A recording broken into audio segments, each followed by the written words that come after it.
You know what? Even if you were going to be sarcastic and ironic, I think you should still act as though it was personal in order to leave with this kind of stuff.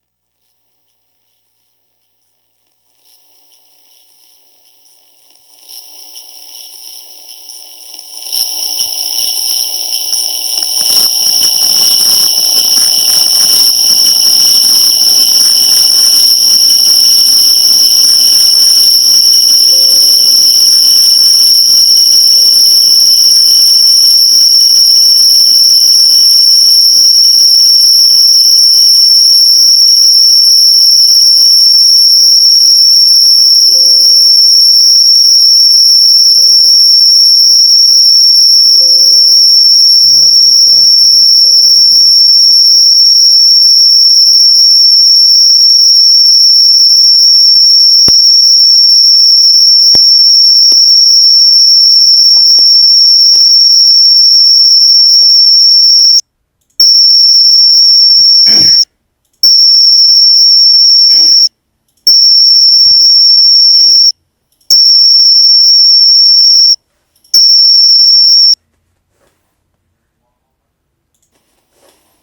Test. Test. Test. Test. Test. Test.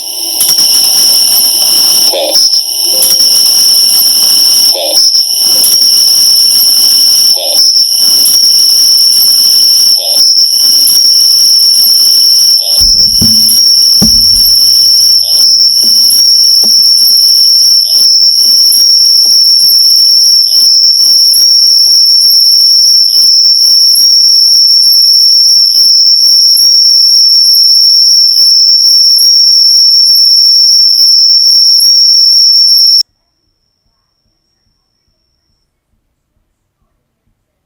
Test.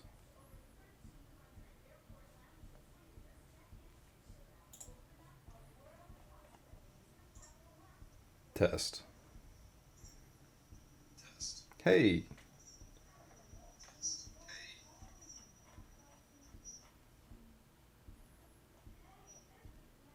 Okay. Right.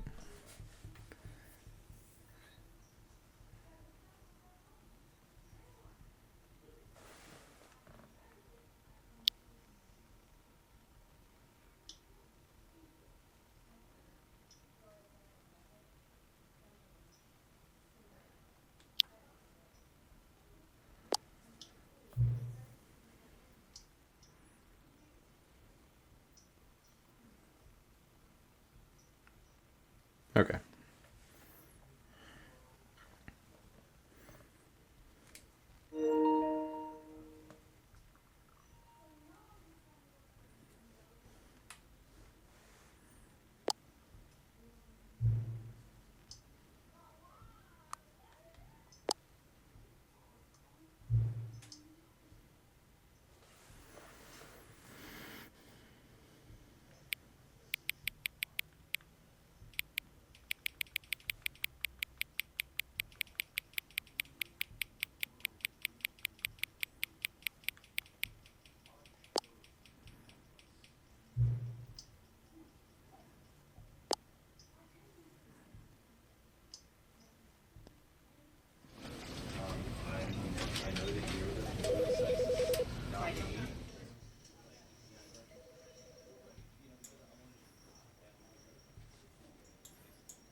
Okay.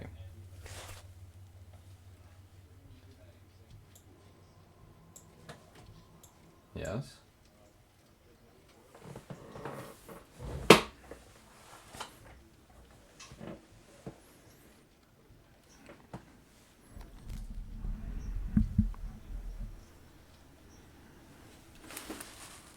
Audio.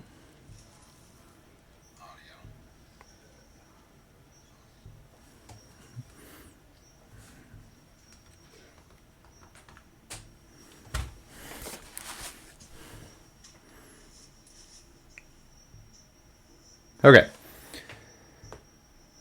So, to start things out, if you're not familiar, Stanley Parable Ultra Deluxe is it's like a first person, I don't know how to explain it.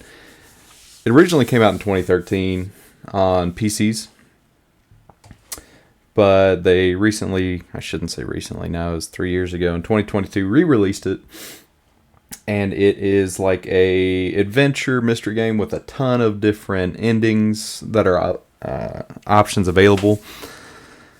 So, my goal is to get through as many endings as I can. Now, to preface, I have played the game a little bit already. I've played some of it, but I didn't completely finish. I just wanted to get kind of an understanding. So I completely erased my save data. We are starting completely fresh. And hopefully everything should be coming through just fine. Let's see how this goes. This is the story of a man named Stanley.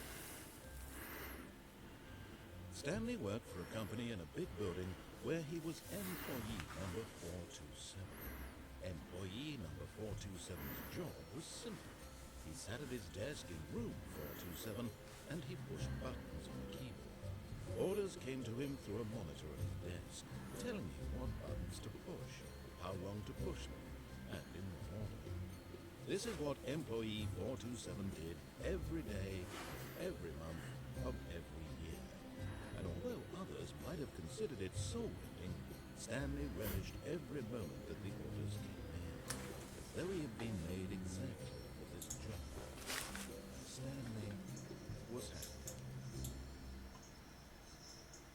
And then one day, something very peculiar happened. Something that would forever change Stanley. Something he would never quite forget. He had been at his desk for nearly an hour when he realized that not one single order had arrived on the monitor for him to follow. No one had showed up to give him instructions, call a meeting, or even say hi. Never in all his years at the company had this happened, this complete isolation. Something was very clearly wrong. Shocked, frozen solid, Stanley found himself unable to move for the longest time. But as he came to his wits and regained his senses, he got up from his desk and stepped out of his office. Ah, okay.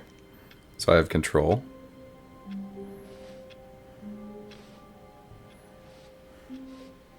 All of his co-workers were gone. What could it mean? Stanley decided to go to the meeting room. Perhaps he had simply missed a memo.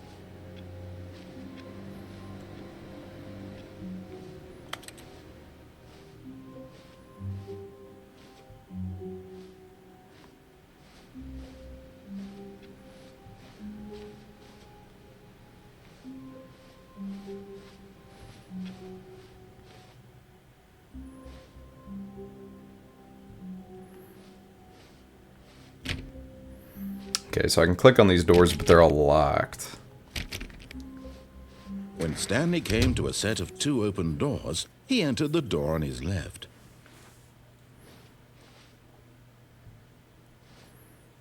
Okay, so for now I'm going to go along with whatever the narrator says. Narrator? Yeah, for now.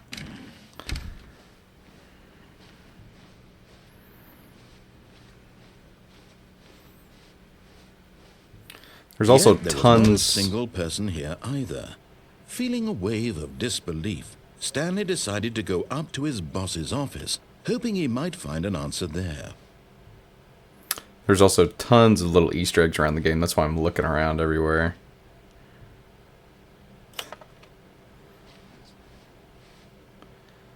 Make sure your slide has a slick blue graphic on the header. Throw some bevel on all the text.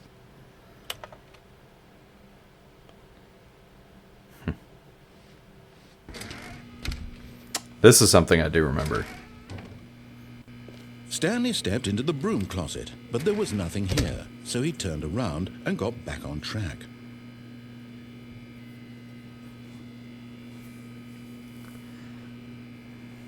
There was nothing here. No choice to make, no path to follow, just an empty broom closet. No reason to still be here. Okay. I'll come play with this in a minute. Coming to a staircase, Stanley walked upstairs to his boss's office.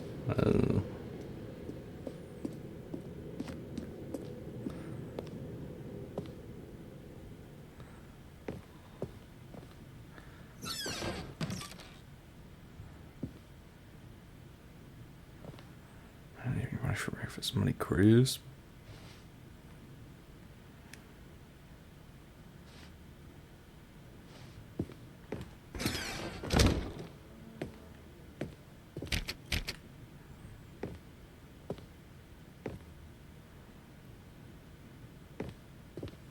Stepping into his manager's office, Stanley was once again stunned to discover not an indication of any human life.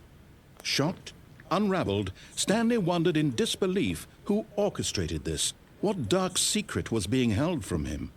What he could not have known was that the keypad behind the boss's desk guarded the terrible truth that his boss had been keeping from him. And so the boss had assigned it an extra secret PIN number. 2845. But of course, Stanley couldn't possibly have known this.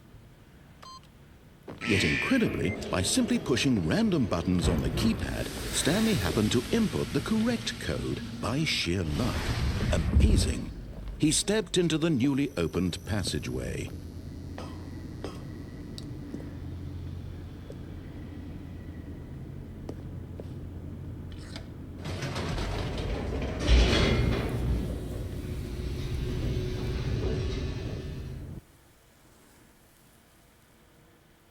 Descending deeper into the building, Stanley realized he felt a bit peculiar. It was a stirring of emotion in his chest, as though he felt more free to think for himself, to question the nature of his job.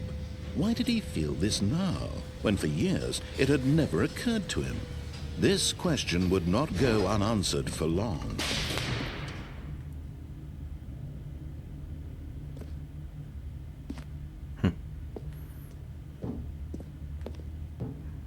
Stanley walked straight ahead through the large door that read Mind Control Facility.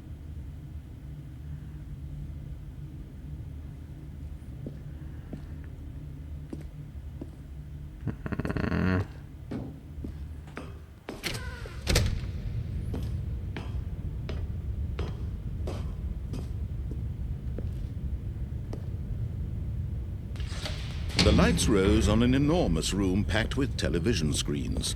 What horrible secret did this place hold? Stanley thought to himself. Did he have the strength to find out?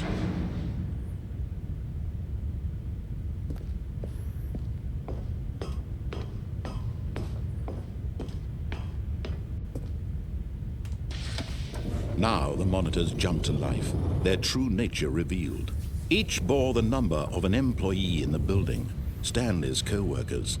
The lives of so many individuals reduced to images on a screen, and Stanley, one of them, eternally monitored in this place where freedom meant nothing.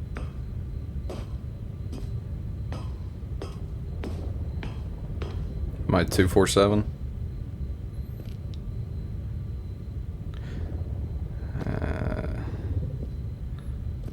That's me.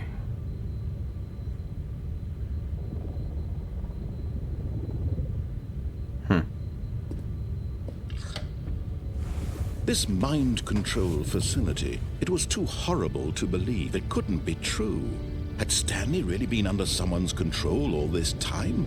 Was this the only reason he was happy with his boring job? That his emotions had been manipulated to accept it blindly? No. He refused to believe it. He couldn't accept it. His own life in someone else's control? Never. It was unthinkable. Wasn't it? Was it even possible? Had he truly spent his entire life utterly blind to the world?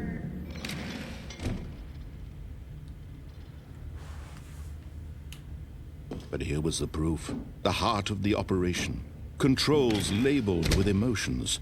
Happy, or sad, or content. Walking, eating, working. All of it monitored and commanded from this very place. And as the cold reality of his past began to sink in, Stanley decided that this machinery would never again exert its terrible power over another human life. For he would dismantle the controls once and for all.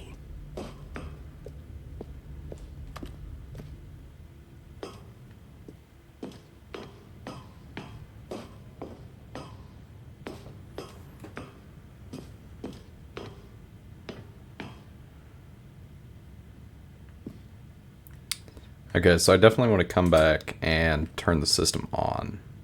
But for now...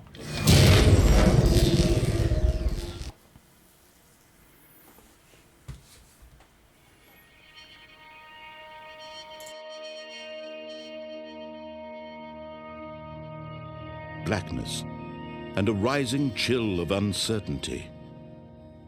Was it over?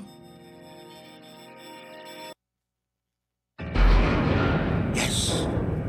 He had won! He had defeated the machine, unshackled himself from someone else's command. Freedom was mere moments away.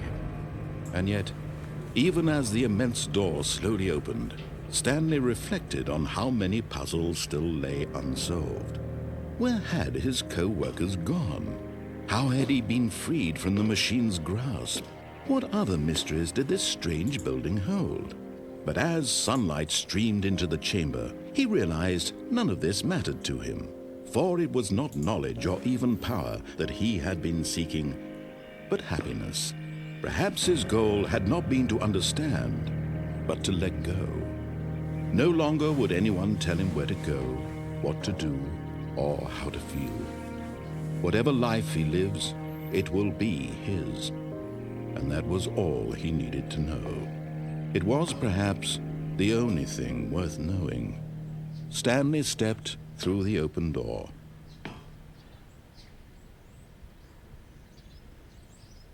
Stanley felt the cool breeze upon his skin, the feeling of liberation, the immense possibility of the new path before him.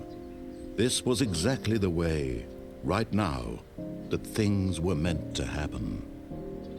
And Stanley was happy.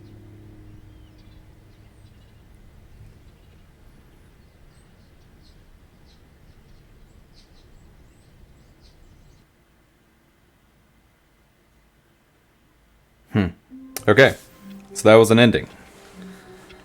Just like that.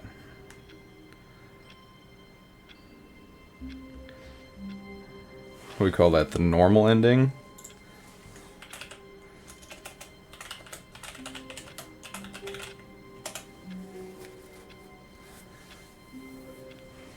Okay. Actually...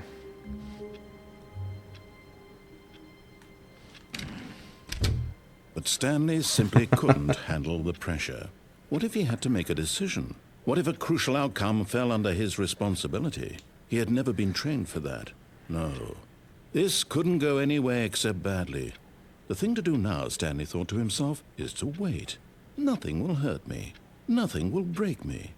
In here I can be happy forever. I will be happy. Stanley waited. Hours passed, then days. Had years gone by?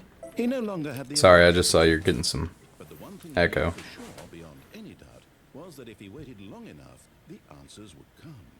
Eventually, someday, they would arrive.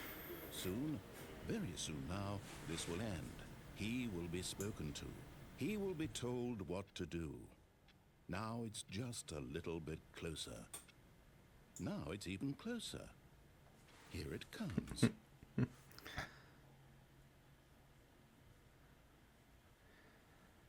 Okay. I think that one's called the nervous ending.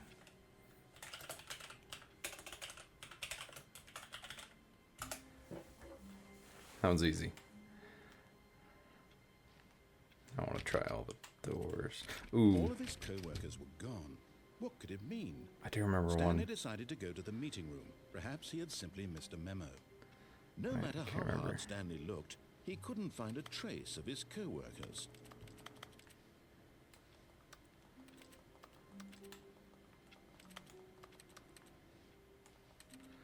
Can't remember how to do it. I think. I get up. There we go. Oh, come on. There we go. Whoop.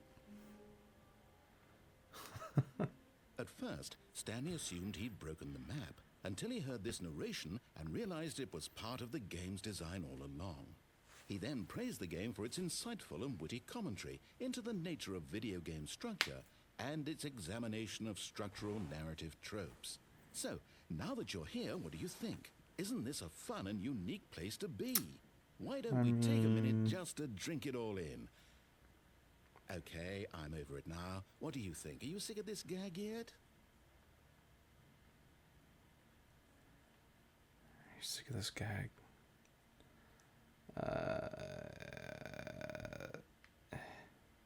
No. Then in that case, we'll continue. But now, here comes the real question. What do you think would have happened if you had told me that you wanted this to stop?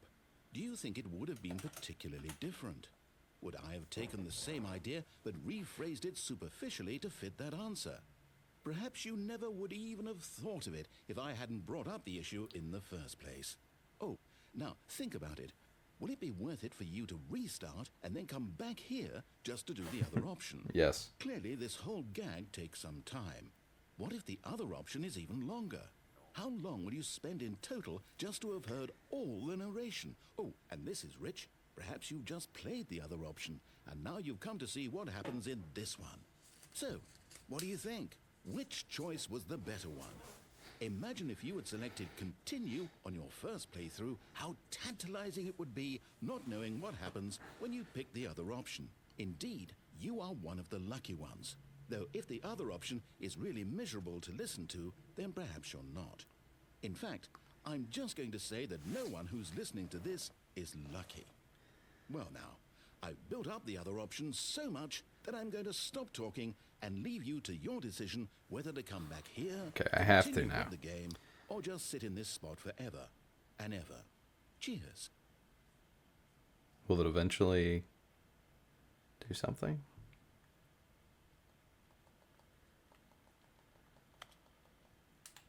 Okay, so I can't click anything. Okay, I guess I gotta restart.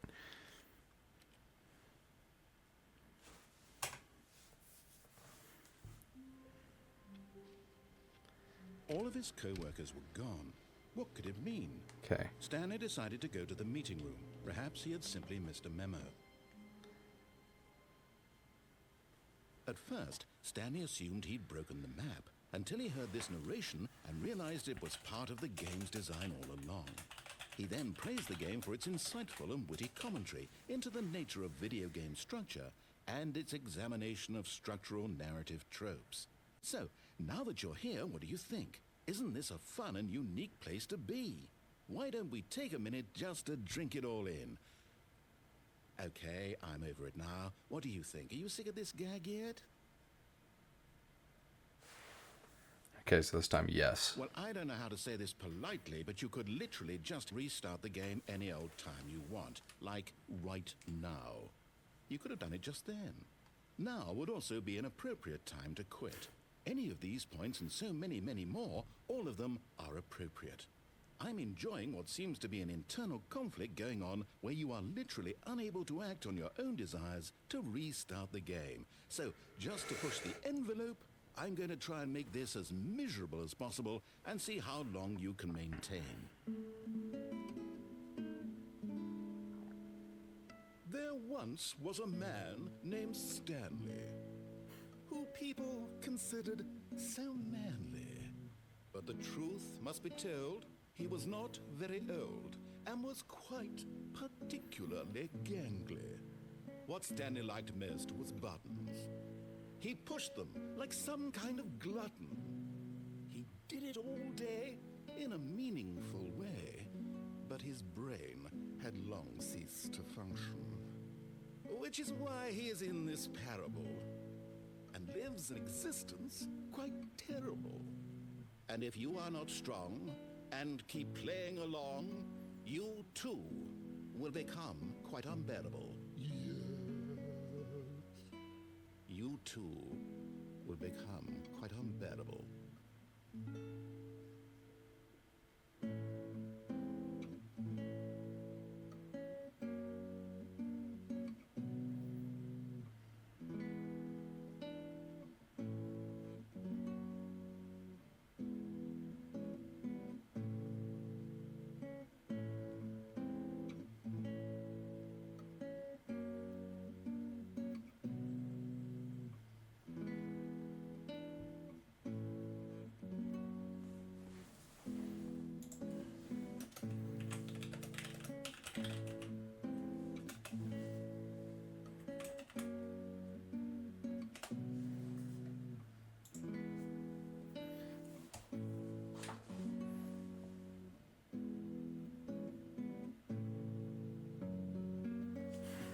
I think it goes on forever.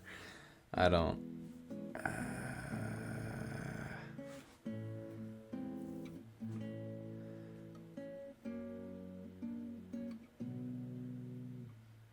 All right.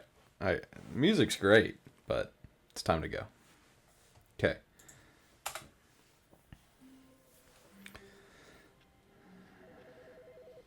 A phone's ringing.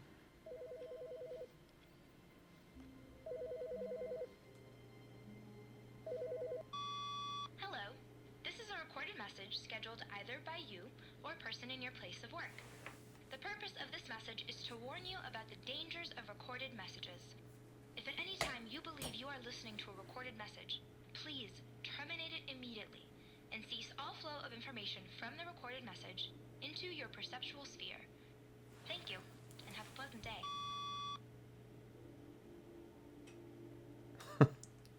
Okay.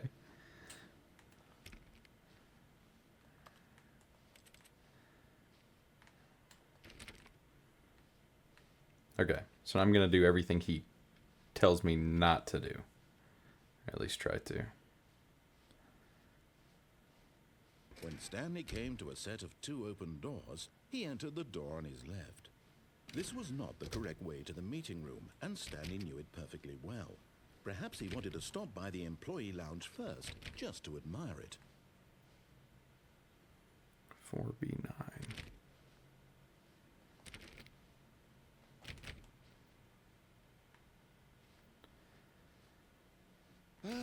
Yes, truly a room worth admiring. It had really been worth the detour after all, just to spend a few moments here in this immaculate, beautifully constructed room. Stanley simply stood here, drinking it all in.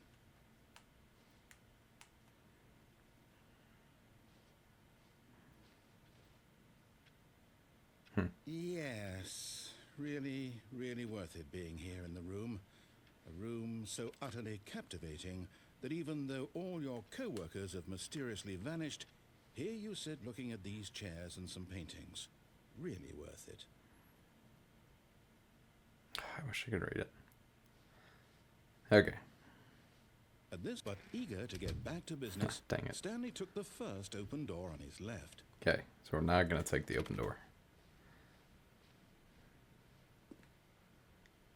Stanley was so bad at following directions, it's incredible he wasn't fired years ago.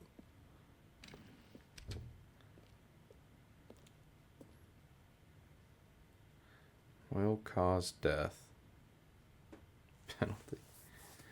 Okay. What happens if I just jump? Vent access.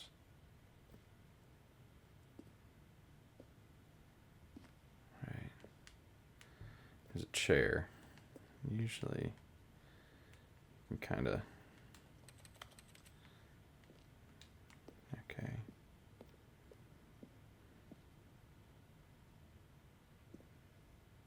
Ooh, there's a vent. Okay, I don't remember any of this.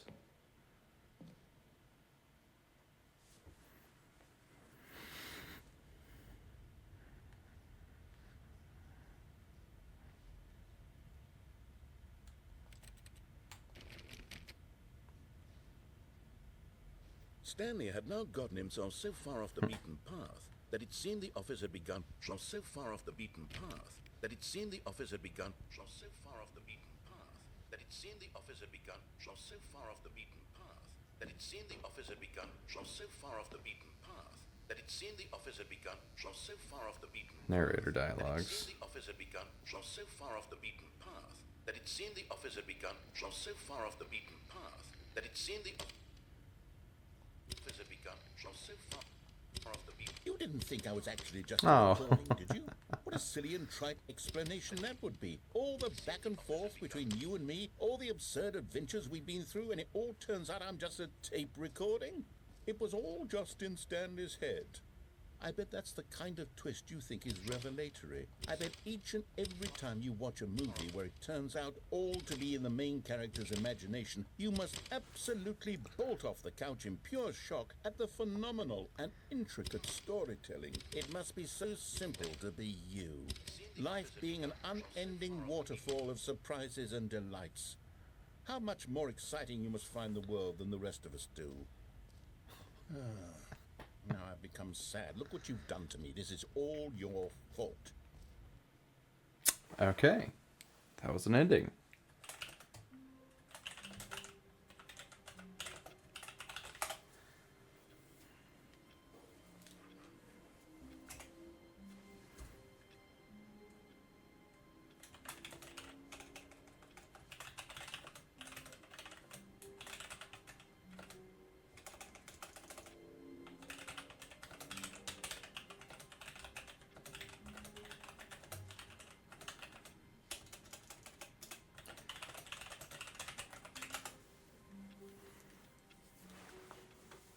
Okay. Whoa. There's no office anymore. It's just straight to the doors. When Stanley came to a set of 2 open doors, he entered the door on his left. Okay. I'm going to try to do this as methodically as I can. Door on my left. Meeting Yet There room. was not a single person here either. Feeling a wave of disbelief, Stanley decided to go up to his boss's office, Safety hoping he might profits. find an answer there. Reference. References are not all they're cracked up to be. True. Oh no, no, not again. I won't be part of this. I'm not going to encourage you. I'm not going to say anything at all. I'm just going to be patient and wait for you to finish whatever it is you enjoy doing so much in this room. Please take your time. I'm really tempted to stay here for a long time, but I know it'll probably be a while. Just give it a little bit longer.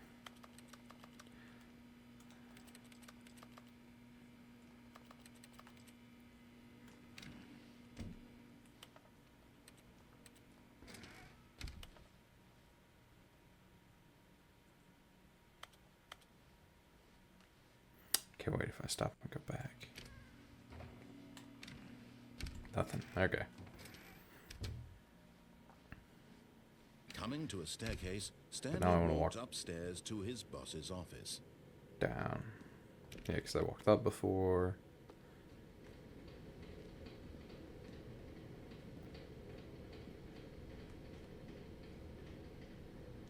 Some kind of animal on a motorcycle. But Stanley A just running couldn't do it. car. He considered the possibility of facing his boss, Admitting he had left his post during work hours, he might be fired for that. And in such a competitive economy, why had he taken that risk? All because he believed everyone had vanished? His boss would think he was crazy. And then something occurred to Stanley. Maybe, he thought to himself, maybe I am crazy. All of my co-workers blinking mysteriously out of existence in a single moment for no reason at all? None of it made any logical sense. And as Stanley pondered this, he began to make other strange observations. For example, Wait. why couldn't he see his feet when he looked down? Oh, no. Why did doors close automatically behind him wherever he went? And for that matter, these rooms were starting to look pretty familiar. Were they simply repeating? 1, 2, No, Stanley B4. said to himself, this is all too strange. This can't be real. And at last, he came to the conclusion that had been on the tip of his tongue. He just hadn't found the words for it. I'm dreaming, he yelled. This is all a dream. Oh, what a relief Stanley felt to have finally found an answer, an explanation. His co-workers weren't actually gone. He wasn't going to lose his job. He wasn't crazy after all. And he thought to himself, I suppose I'll wake up soon. I'll have to go back to my boring real-life job pushing buttons. I may as well enjoy this while I'm still lucid. So, he imagined himself flying and began to gently float above the ground. Oh, shoot. Then he imagined himself soaring through space on a magical star field, and it too appeared. It was so much fun, and Stanley marveled that he had still not woken up. How was he remaining so lucid? And then perhaps the strangest question of them all entered Stanley's head. What's all that? One he was amazed he hadn't asked himself sooner. Why is there a voice in my head dictating everything that I'm doing and thinking? Now the voice was describing itself being considered by Stanley, who found it particularly strange. I'm dreaming about a voice describing me, thinking about how it's describing my thoughts, he thought. And while he thought it all very odd, The clocks are wondered if gone. this voice spoke to all people in their Oh, dreams, never mind. the truth was that, of course, this was not a dream. How could it be? Was Stanley simply deceiving himself, believing that if he's asleep, he doesn't have to take responsibility for himself? Stanley is as awake right now as he's ever been in his life. Now, hearing the voice speak these words was quite a shock to Stanley. After all, he knew for certain, beyond a doubt, that this was in fact a dream. Did the voice not see him float and make the magical stars just a moment ago? How else would the voice explain all that? This voice was a part of himself too. Surely, if he could just... He would prove it. He would prove that he was in control, that this was a dream. So he closed his eyes gently, and he invited himself to wake up. He felt the cool weight of the blanket on his skin, the press of the mattress on his back, the fresh air of the world outside this one. Let me wake up, he thought to himself. I'm through with this dream. I wish it to be over. Let me go back to my job. Let me continue pushing the buttons. Please, it's all I want. I want my apartment, and my wife, and my job. All I want is my life exactly the way it's always been. My life is normal. I am normal.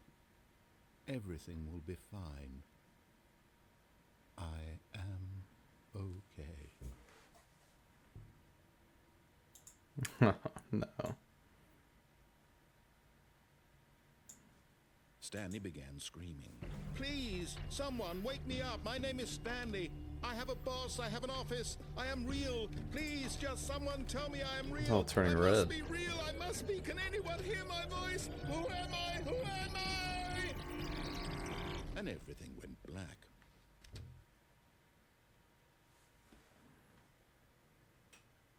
This is the story of a woman named Mariella.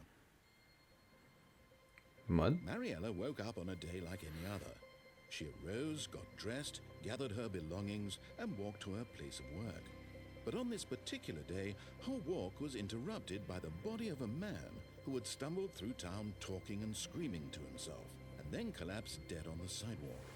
And although she would soon turn to go call for an ambulance, for just a few brief moments she considered the strange man. He was obviously crazy. This much she knew. Everyone knows what crazy people look like. And in that moment, she thought to herself how lucky she was to be normal. I am sane. I am in control of my mind. I know what is real and what isn't.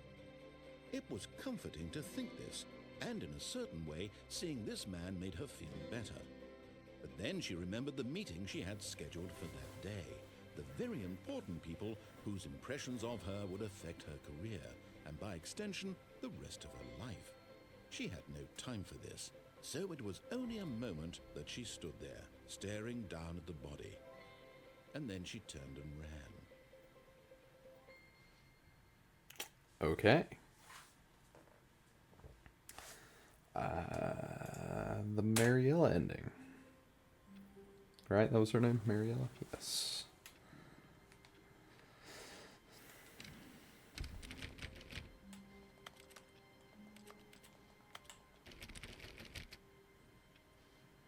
Okay, so the office is back. I can't wait to tell this story to my co-workers, Stanley thought. How amusing they'll find it. Oh, won't we all just laugh and laugh at the time I thought everyone had gone missing. No matter how hard Stanley looked, he couldn't find a trace of his co-workers. I didn't know I could turn those off. Stanley went around touching every little thing in the office, but it didn't make a single difference, nor did it advance the story in any way. Okay, wait, let me see if I can turn on crosshair.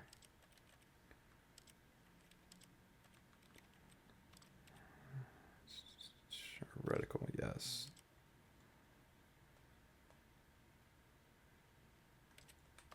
Dang it.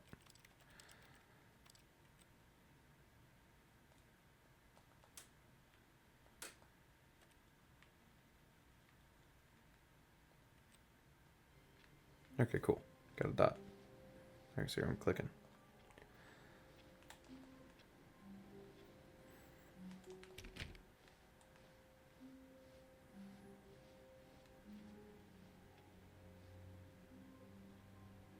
Username access.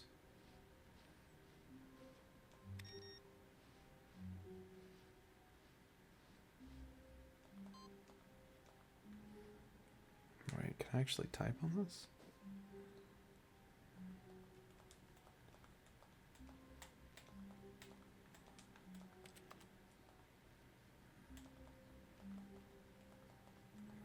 Oh, come on, I'm clicking every button.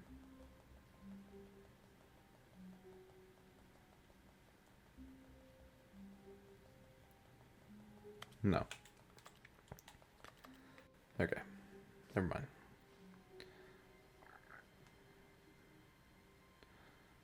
No, Air City. Wonder what city that actually is.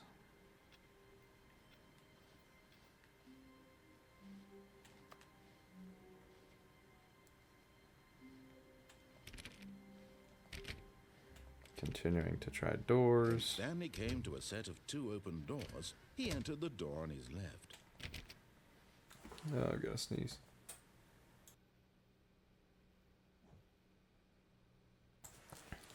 Better.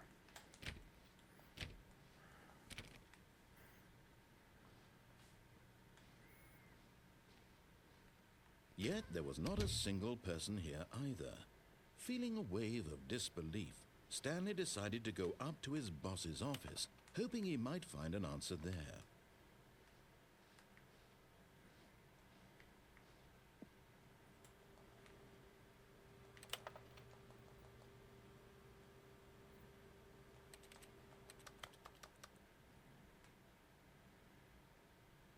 The numbers.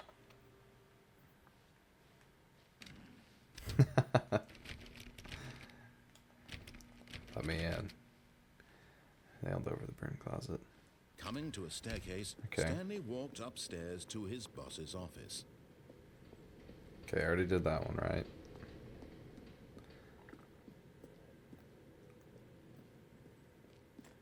But that's the thing with this game is there can be multiple endings each time that can be different. Money in the morning.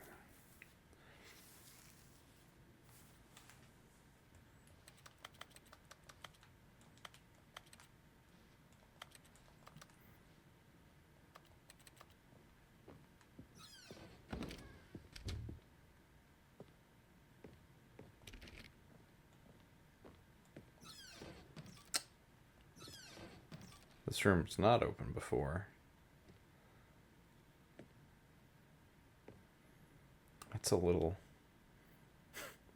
Okay. Business strategy. Oh, an elevator. I go up. Okay, so I'm taking the elevator.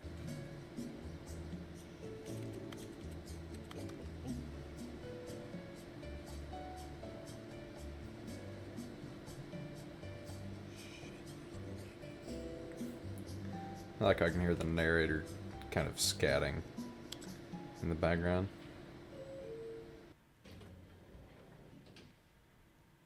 Okay. So it didn't take me anywhere. Up. Can I go down? Okay, let's try down.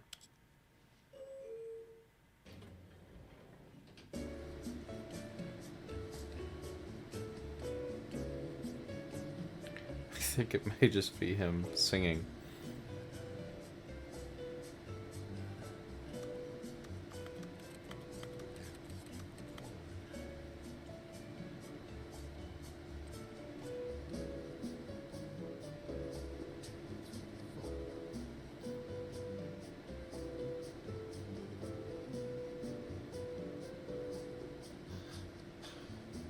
I don't.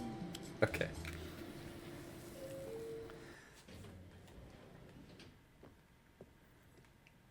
Okay. Is there anything else in here? Graphs.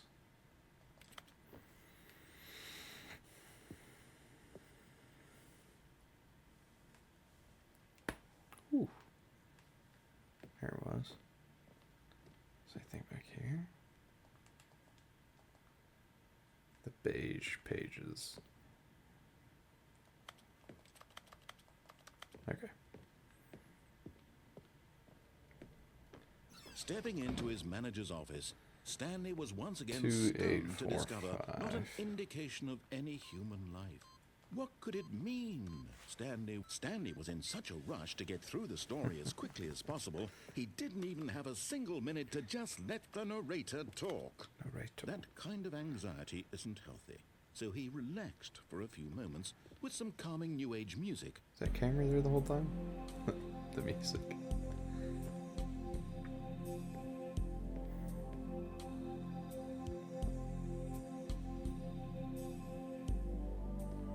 Feeling soothed and rejuvenated, Stanley calmly walked forward into the opened passageway.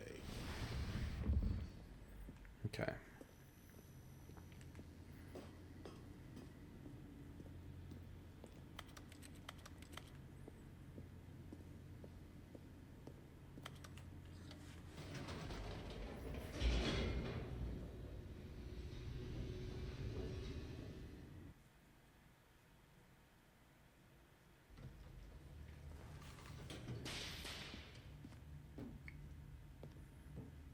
Stanley walked straight ahead through the large door that read Mind Control Facility. This time I want to turn the I want to turn it on instead of turning it off. The lights rose on an enormous room packed with television I do screens. think I can jump off What the edge. I remember horrible that. secret did this place hold? Stanley thought to himself. Did he have the strength to find out? Now the monitors jumped to life, their true nature revealed. Each bore the number of an employee in the building, Stanley's co-workers. The lives of so many individuals reduced to images on a screen, and Stanley, one of them, eternally monitored in this place where freedom meant nothing.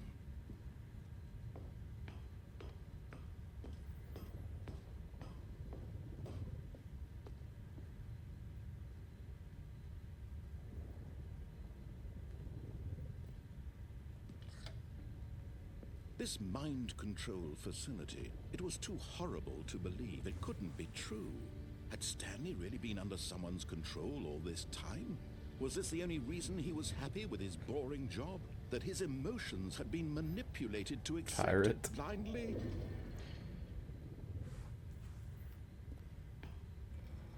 No, he refused to believe it. He couldn't accept it. His own life in someone else's control? Never!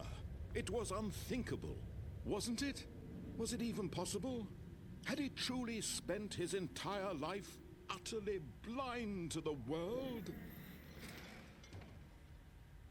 But here was the proof. The heart of the operation. Controls labeled with emotions. Happy, or sad, or content. Walking, eating, working. All of it monitored and commanded from this very place. And as the cold reality of his past began to sink in, Stanley decided that this machinery would never again exert its terrible power over another human life. For he would dismantle the controls once and for all. Okay, turning it on this time. Oh, Stanley, you didn't just activate the controls, did you? After they kept you enslaved all these years, you go and you try to take control of the machine for yourself. Is that what you wanted? Control? Oh. Stanley, I applaud your effort, I really do. But you need to understand, there's only so much that machine can do. You were supposed to let it go, turn the controls off, and leave. If you want to throw my story off track, you're going to have to do much better than that. I'm afraid you don't have nearly the power you think you do. For example, and I believe you'll find this pertinent, Stanley suddenly realized he had just initiated the network's emergency detonation system. In the event that this machine is activated without proper DNA identification, nuclear detonators are set to explode, eliminating the entire complex. How long until detonation then? Let's say, 2 minutes. Oh, no. Now this is making things a little more fun, isn't it, Stanley? It's your time to shine. You are the star. It's your story now. Shape it to your heart's desires. Oh, this is much better than what I had in mind. What a shame we have so little time left to enjoy it. Mere moments until the bomb goes off. But what precious moments each one of them is. What does this do? More time to talk about you, Correct. about me, where we're going. Blue What one. all this means. I barely know where to start. What's that? You'd like to know where your co-workers are. A moment of solace before you're Where's the obliterated. blue? All right, I'm in a good mood. You're Is going that to not die it? anyway. I'll tell you exactly what happened to them. I erased them. I turned off the machine. I set you free. Of course, that was merely Okay, in this 4 is up instance there. of the story. Sometimes when I tell it, I simply let you sit there in your office forever, pushing buttons endlessly and then dying alone. Other times, I let the office sink 3. into the ground, swallowing everyone inside, or I let it burn to a crisp. I have to 5. say Where this, the heck is this version 2? of events has been rather amusing. Or Watching 1? you try to make sense of everything Right. and take back the control Oh, that wrested was away mean. from you. That it's was quite messed up. rich. Oh, okay. I almost hate to see it go. 1. But I'm sure whatever I come up I with hit on 1. the next go around will be even better. My goodness, only 34 seconds left. But I'm enjoying this so much. You know what? To hell with it. I'm going to put some extra time on the clock. Why not? These are precious additional seconds, Stanley. Time doesn't grow on trees. Oh dear me, what's the matter, Stanley? Is it that you have no idea where you're going or what you're supposed to be doing right now? Yeah. Or did you just assume when you saw that timer that something in this room was capable of turning it off? I mean, look at you.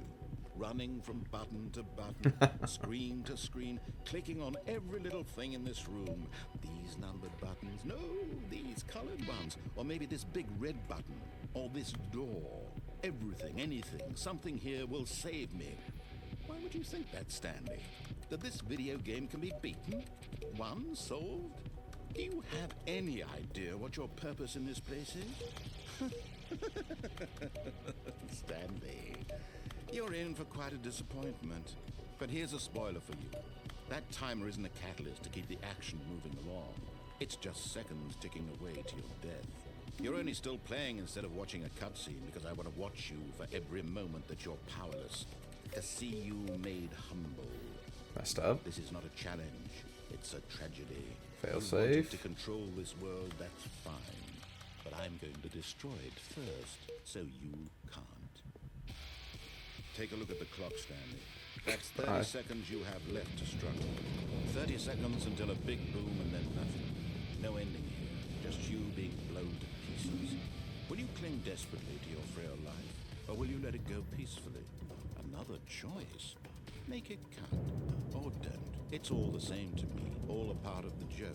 And believe me, I will be laughing at every second of your inevitable life from the moment we fade in until the moment I say, happily ever after.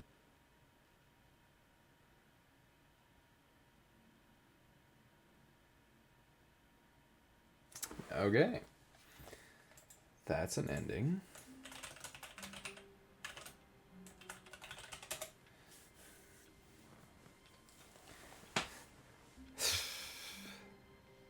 I can't wait to tell this story to my co-workers, Stanley thought. How amusing they'll find it. Oh, won't we all just laugh and laugh at the time I thought everyone had gone missing.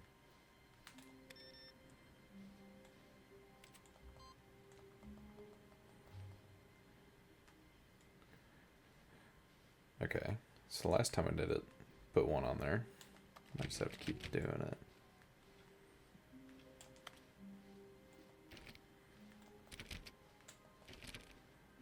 When Stanley came to a set of 2 open doors, he entered the door on his left.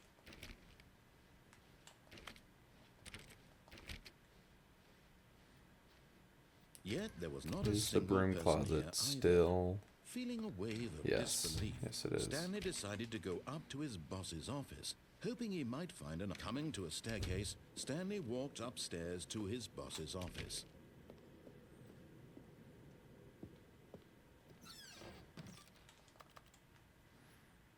Just looking for anything new.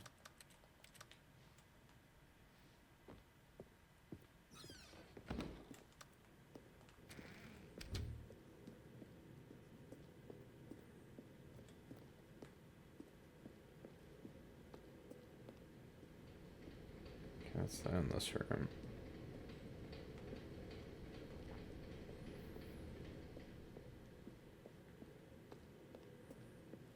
Move. Okay, now you open in. Cool.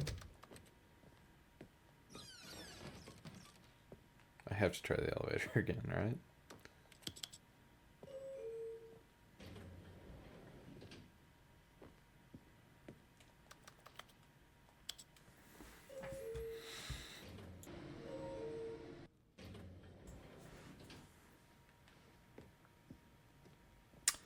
Nothing. Okay, I think we all know the drill by now. Blah, blah, blah. Dark secrets, the keypad. Stanley pushes some buttons. Oh, hey, look, it's a new passageway. Quelle surprise. Quelle surprise. Oh, whoa.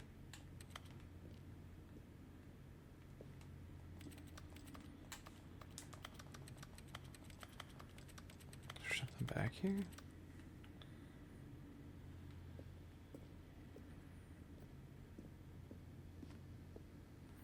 Okay, wait. I'm gonna turn up my brightness.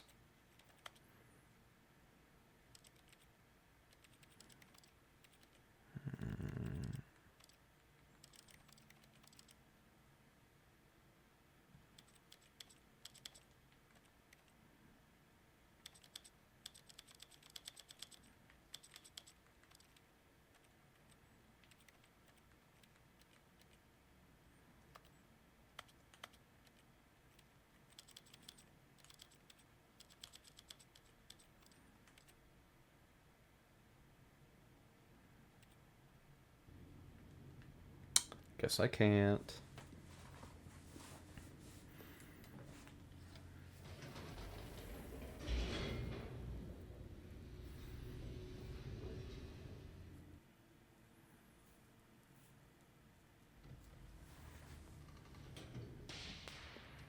Wait, can I go back up? Whoops. Nope. Never mind. Stanley actually got back into the elevator and went back up. Silly me. Why did Stanley do that when he knew that it would just lead back to his boss's office? Well, that's a great question. I just can't wait to find out.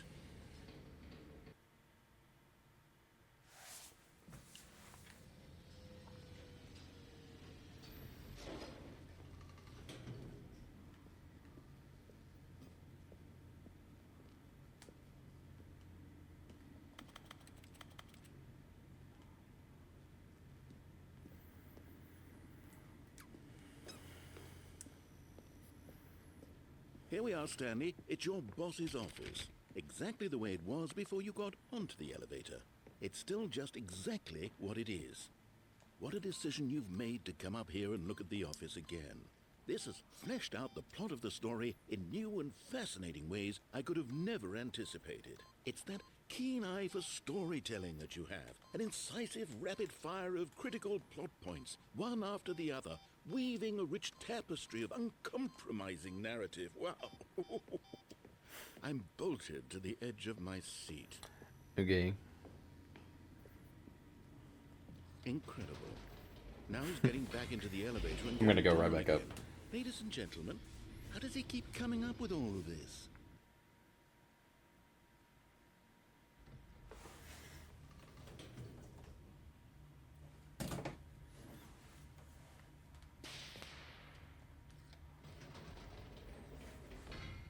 Did you think we were going to go forward down the spooky corridor? No.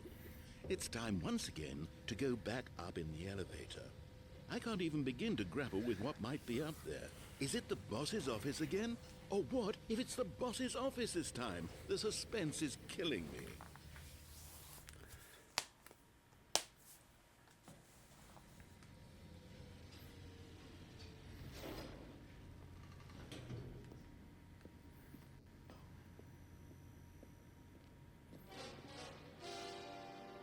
Oh my God. It's the boss's office. This absolutely changes everything for me. Give me a time out here for a minute while I process this.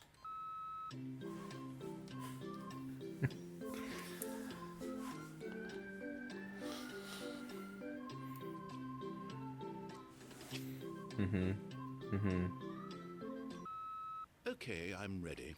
I'm prepared to embrace this stunning revelation and to move forward with... No!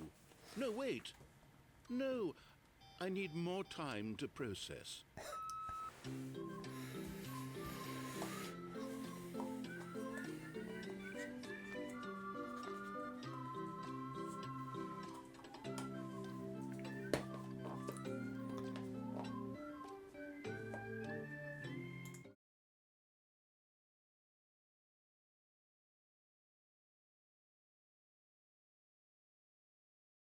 Worldview for this astonishing new reality. As before, I turn to your expert eye for gripping narrative, Master Stanley. I really want to do it again. I think I should. One more down, one more up. Of course. Going back down in the elevator. How did I not anticipate it? I mean, sure, now it's obvious, but you have to understand Why is it that so slow? 30 seconds ago, this kind of thing had never been attempted before. I had no frame of reference to even anticipate it.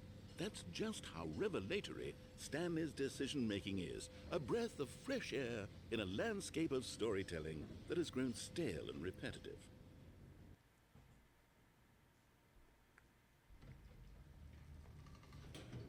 I've got to do it.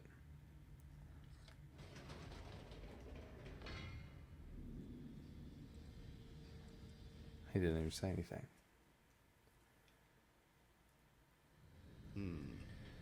You know what? Much faster. I've just thought of something. Hold on, let's stop for a moment.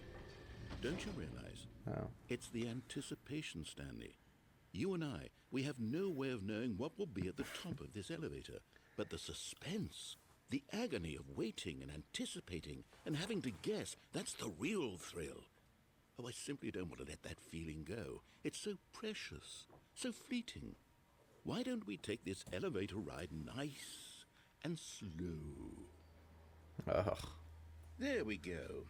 Isn't this so much more exciting? You know, Stanley, it seems like nowadays the only thing that audiences want is to be shocked as loudly and frequently as possible. They want big, explosive moments flung right in their faces from the very moment that things get started.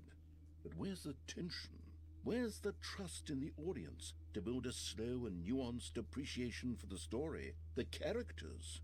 Why aren't we given time to imagine the surprises, to have to think and to anticipate and then to marvel at the eventual reveal? This is storytelling, Stanley. What you and I are doing right now. This is the most exciting narrative to be developed in years. And it's really all because of you. You're the one who took this bold step of revisiting the exact same locations over and over. Truly, I mean it. This is unique and different. It's not like anything else out there. You see, I want stories that surprise me, Stanley. I want to have to think. I want to be engaged and not pandered to. We're being fed such unimaginative drivel all the time, and we all know it, which is why we're so starved for content that makes us feel sharp and vital and alive.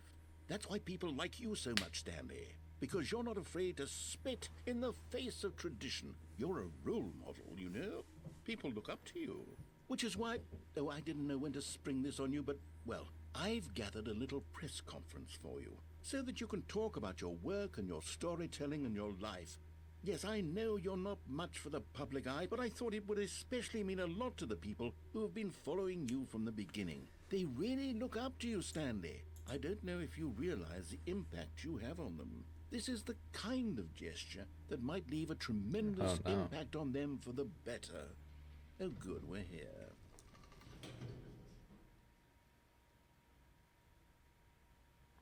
I feel like I could fall through that. Okay, the room where we're holding the press conference should be just around the corner here somewhere.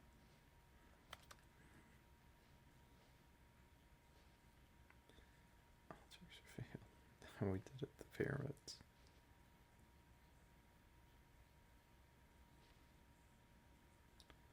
Wonder if those are developers. Oh no.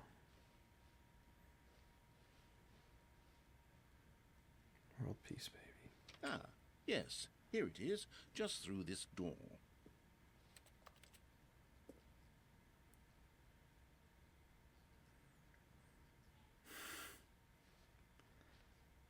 Sentient machine.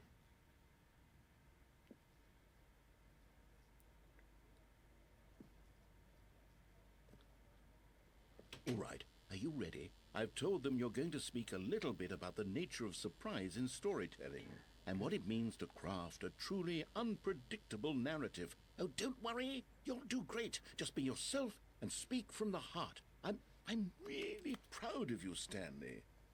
Okay, it looks like they're ready for you. Go get 'em. Thanks for showing that.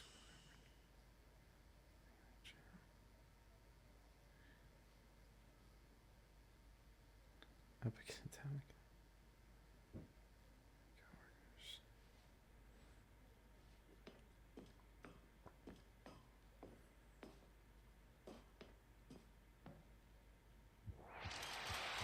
Oh wow.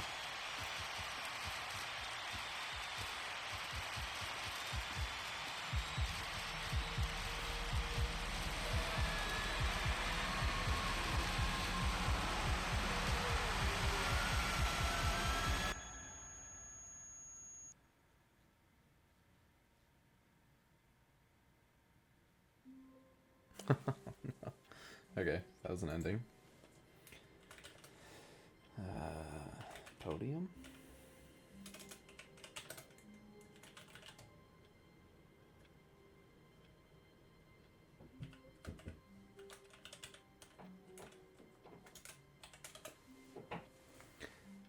Okay. All of his co-workers were gone. What could it mean? Stanley decided to go to the meeting room. Perhaps he had simply missed a memo. Perhaps. Stanley went around touching every little thing in the office, but it didn't make a single difference, nor did it advance the story in any way.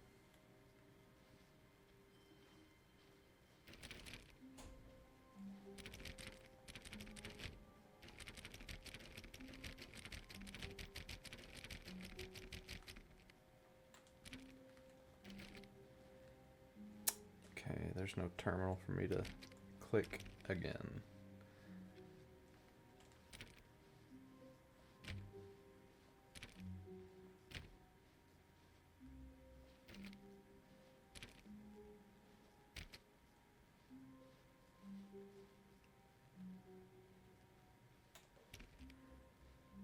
This... Okay. Oh. When Stanley came to a set of 2 open doors, he entered There the was door no... on his left. Is there a meeting room? Or am I just losing my mind?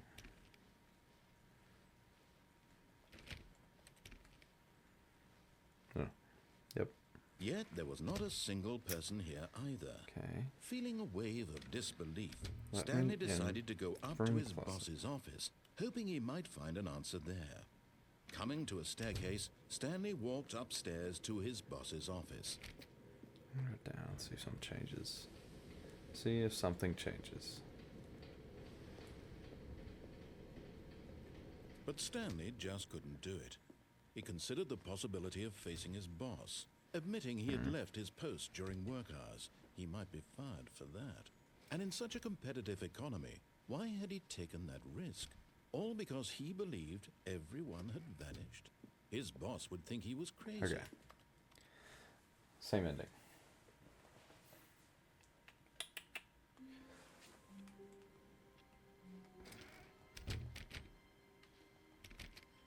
All of his co-workers were...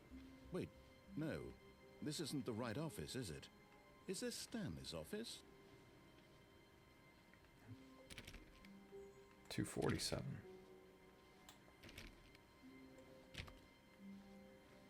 Right? No, I'm 427. I don't remember. How do I get in there? Stanley clicked on literally every single door in the office. I did do that. Because he doesn't pick up well on cues from his environment.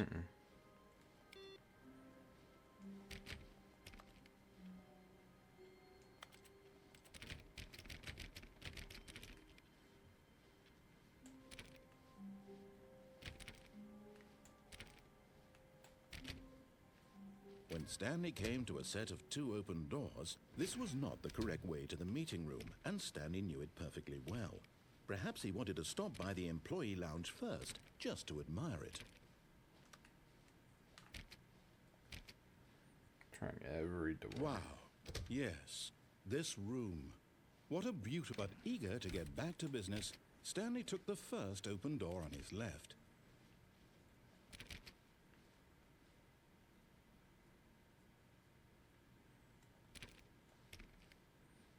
Stanley was so bad at following directions, it's Okay. incredible he wasn't fired years ago. Went down the vent. Look, Stanley, I think perhaps we've gotten off on the wrong foot here. I'm not your enemy, really, I'm not.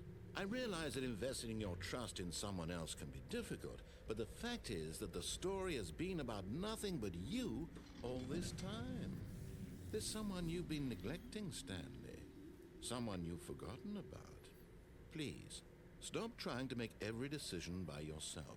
Now, I'm not asking for me, I'm asking for her. This Who is is it, her? Stanley. Your chance to redeem yourself, to put your work aside, to let her back into your life. She's been waiting. It's an ominous door. That's her, Stanley. You need to be the one to do this, to reach out to her. If you can truly place your faith in an... Oh, no, you can't... Did you just unplug the phone? Now, that wasn't supposed to be a choice. How did you do that? You actually chose incorrectly? I didn't even know that was possible. Let me double check. No, it's definitely here, clear as day. Stanley picks up the phone. He's taken to his apartment where he finds his wife, and the two pledge themselves to one another. Music comes in, fade to white, roll credits. Not picking up the phone is actually somehow an incorrect course of action. How is that even possible? None of these decisions were supposed to mean anything. I don't understand. How on earth are you making meaningful choices? What did you... Wait a second. Did I just see... No, that's not possible. I can't believe it. How had I not noticed it sooner? You're not Stanley. You're a real person. I can't believe I was so mistaken. This is why you've been able to make correct and incorrect choices. And to think I've been letting you run around in this game for so long. If you'd made any more wrong choices, you might have negated it entirely. It's as though you completely ignored even the most basic safety protocol for real-world decision-making. Or did you not grasp the severity of the situation? Well, I won't have that kind of risk on my watch. I'm going to stop the game for a moment so we can educate you properly on safe decision-making in the real world. Okay. Please observe this helpful instructional video. Choice. It's the best part of being a real person. But if used incorrectly, can also be the most dangerous. For example, in this scenario, a hypothetical real person named Rupert has a choice. He could invent a machine that eliminates food shortages across the world to make life better for all people. Or he could spend years of hard work forgetting how to read. Which choice would you make? Remember that unlike here, the real world makes sense, and at no time should you make a choice that does not conform to rational logic. If you find yourself speaking with a person who does not make sense, in all likelihood, that person is not real. Allow the person to finish their thought, then provide an excuse why you cannot continue talking. Turn to a partner and practice saying, "My goodness, is it 4:30? I'm supposed to be having a back, sack, and crack." Excellent. Making forgot to choices on a practice. regular basis is the best part to a healthy decision-making process. Most medical professionals recommend making at least 8 choices per day. Do you make more than 8? Less? And finally, if you begin to wonder if your choices are actually meaningful and whether you'll ever make a significant contribution to the world, just remember that in the vast infiniteness of space, your thoughts and problems are materially insignificant, and the feeling should subside. At this time, your instructor will guide you in an exercise to test and reinforce the material covered in this video. Ah, welcome back. You may have noticed that this room has begun to deteriorate as a result of narrative contradiction. But not to worry. Now that you're properly informed on good decision-making, we're going to revisit a choice you made just a few minutes ago and see what the correct thing to do would have been. This way, please.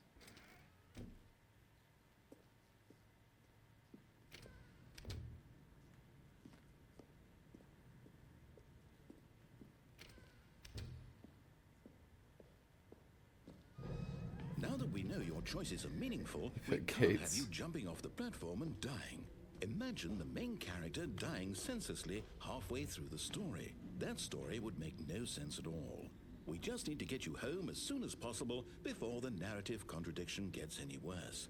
Unfortunately, it seems this place is not well equipped to deal with reality.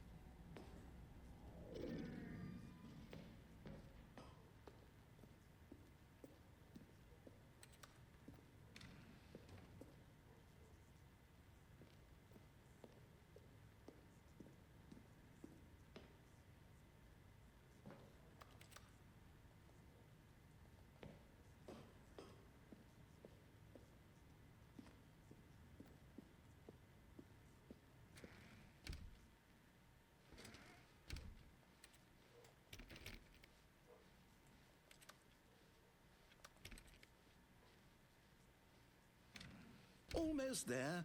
You'll take the door on the left, back to the correct ending, the story will have resolution once again, and you'll be home free in the real world. Now remember, all you need to do is behave exactly as Stanley would. That means choosing responsibly and always putting the story first. I'm quite sure you'll be up to the task. Just follow my lead and gotta you'll do be it. fine. All right. When Stanley came to a set of 2 open doors, he entered the door on his left.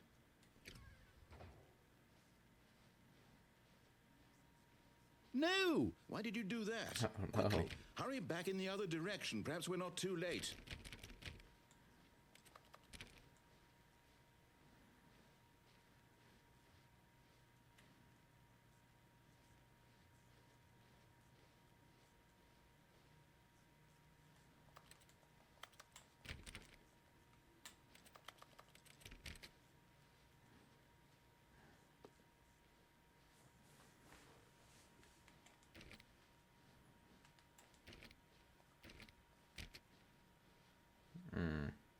Oh, it's ruined.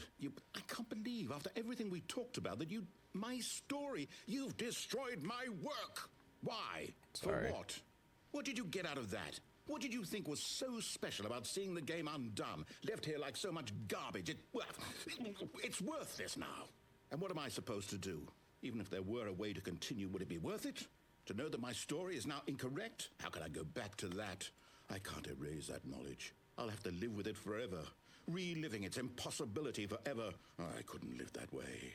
Is it better to shut the game down entirely? To willingly destroy all of my work? I don't know. How do I get over there? What's the answer? What do I do? What do I do? What do I... No, I have to. I have to shut the game down. I have to. I have to.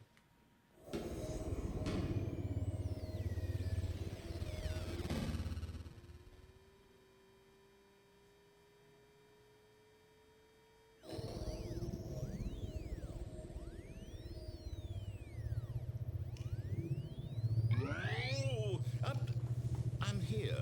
I'm still here. Here in this pile of rubbish. With you. You. Who thought you were so clever. Now look where we are. My entire game is destroyed. It was the only thing in the world that was mine, and you've run it into the ground. What, did you think that would be funny?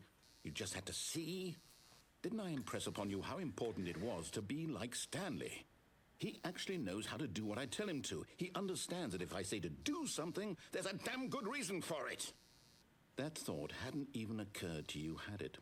That there's a world outside of you? You're a child. Oh. Okay.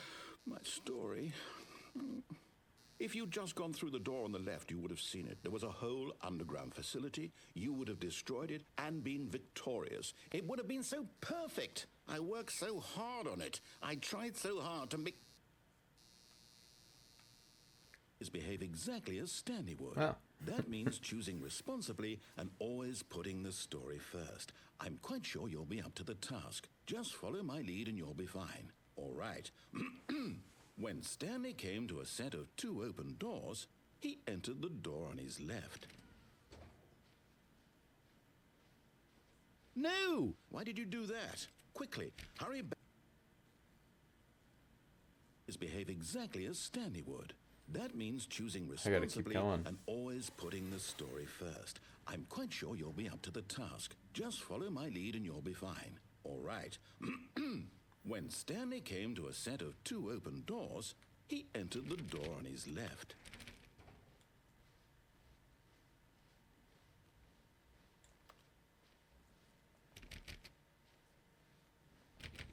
No! Why did you do that? Quickly, hurry back. Behave exactly as Stanley would. That means choosing responsibly and always putting the story first. I'm quite sure you'll be up to the task. Just follow my lead and you'll be fine. All right. When Stanley came to a set of 2 open doors, he entered the door on his left.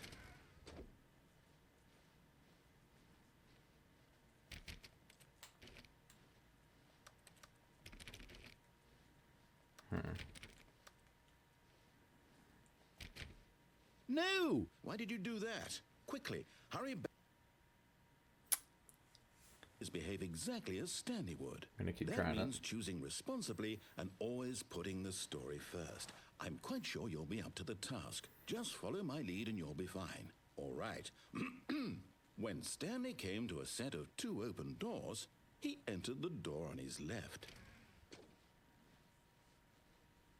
No! Why did you do that? Quickly, hurry back.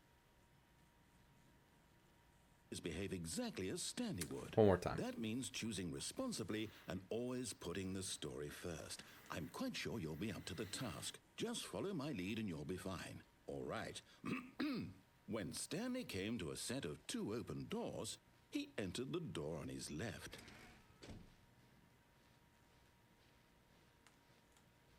No! Why did you do that? Quickly, hurry back.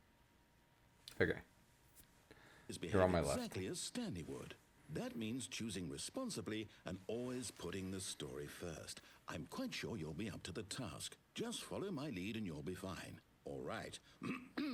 When Stanley came to a set of 2 open doors, he entered the door on his left. I showed it.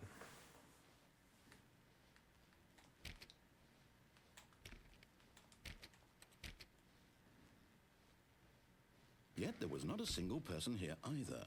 Feeling a wave of disbelief, Stanley decided to go up to his boss's office, hoping he might find an answer there. It's not nailed, but I can't open it. Okay. Coming to a staircase, Stanley walked upstairs to his boss's He's office. blocked everything.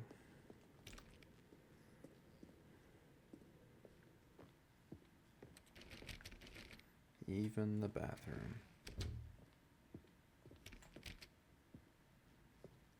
Oh.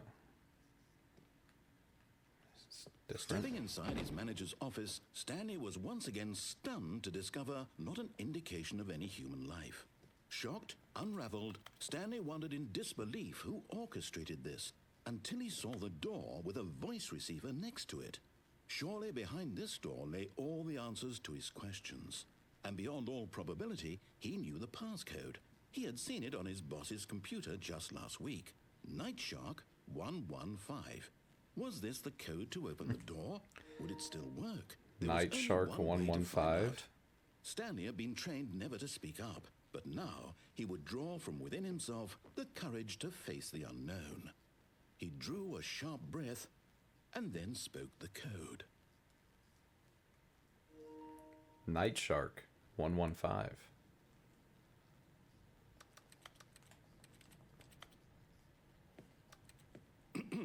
Stanley spoke the code. Night Shark 115. He spoke it into the receiver, right there on the wall.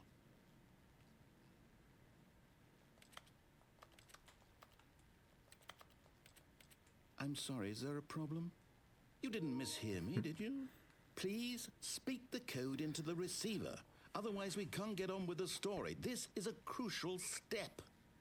Night Shark 115. Am I just going to look like an idiot talking? Okay, fine. You're not going to do it? Yes. But you know what? It's pretty humiliating to bring you this far, only for you to suddenly decide you have better things to do. I asked you for this one single thing, for your respect. The kind of respect Stanley shows for his choices. He knows what it means to take a story seriously. If you didn't want to see what I had to show you, then why did you come here? You had a choice, you know. You could have gone through the door on the right. You could have done whatever the hell you wanted over there. Why did you come this way? Speak. Say something to me. Explain yourself, you coward. You... When Stanley came to a set of two open doors, Oh, whoa. he entered the door on his left. Stanley? Hello? Are you... Is everything okay? Stanley, please. I need you to make a choice. I need you to walk through the door. Are you listening to me? Can you hear me? Is everything all right? Stanley, this is important. The story needs you. It needs you to make What? a decision. It cannot exist without you. Do you understand me? Whatever choice you make is just fine. They're both correct. You cannot be wrong here. We can work together. I'll accept whatever you do. I simply need you to take that step forward, please. Choose. Do something. Anything. This is more important than you can ever know. I need this. The story needs it. So, you hear me? Are you there? Are you listening to this? Stanley, are you there? Okay. It's okay, I can wait. You need time to decide. Time to make sure your choice is correct. That is the best choice. That's all right. I'll wait for you to decide what's the right thing to do. Take as much time as you need.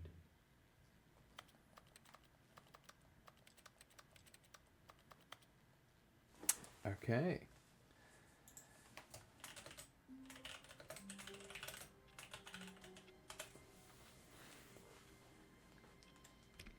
All of his co-workers were gone. What could it mean? 2 seconds. Stanley decided to go to the meeting room. Perhaps he had simply missed a memo.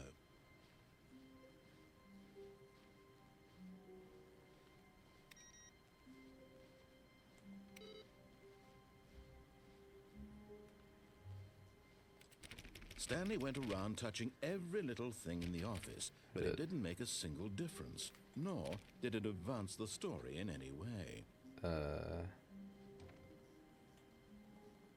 Oh, new content? What does that mean, new content?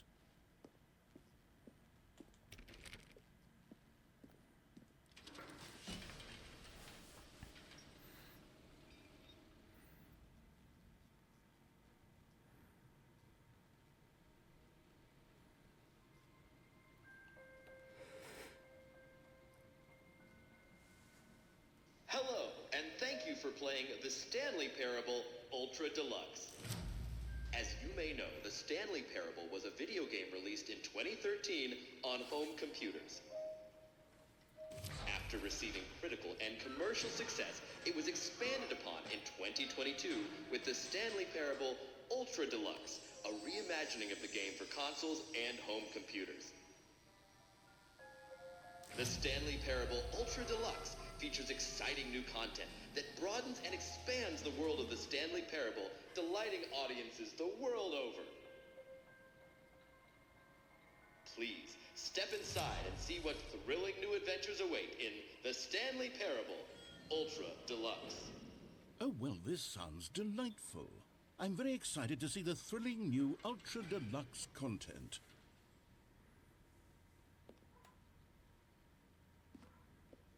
Okay, so far it's an elevator. Nothing special yet, but I'm sure it's just the beginning of a mesmerizing adventure.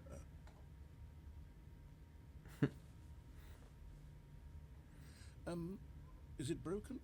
What's going on here? Should we be moving somewhere or... Oh, there we go. All right, finally, at long last, it's on to the new content. I've never been more ready. Let's do it.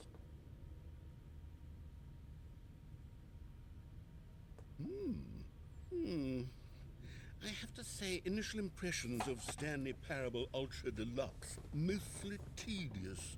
It's as if Oh, okay. Let's see the content. Gimme the content, Stanley.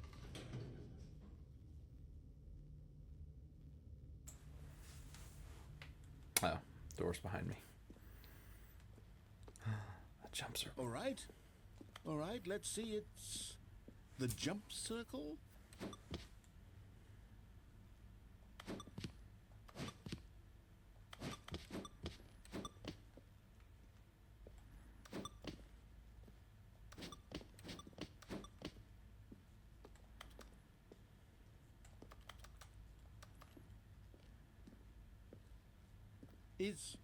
Is that it? Surely that's not all the new content. There has to be something else, right?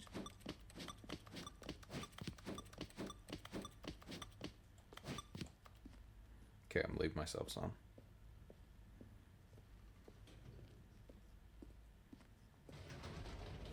Goodness, another elevator. Stanley, I have to say, initial impressions of this game are not positive. It's just elevators and jumping.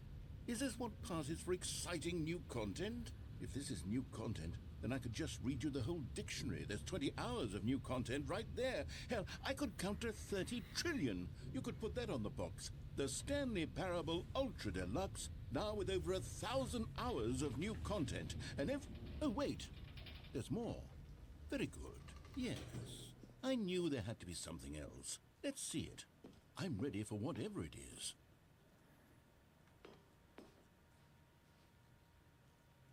That's it? Oh, you've got to be kidding me. You see, Stanley?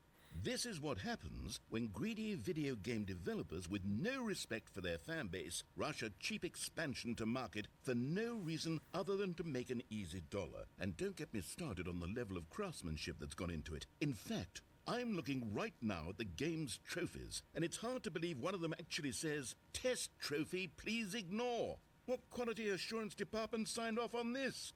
I'm infuriated and I'm offended, and I intend to find these people on Twitter and hold them personally accountable. It's my fault, Stanley. I built up too much anticipation around the new content, I'm afraid. It could never have lived up to such expectations. If you're still with me, why don't we just reset the game, and we'll try to get back to what the Stanley Parable is really about. No frills, no gimmicks. Just you and me having a great time together like always. What do you say, friend? Alright, new content ending.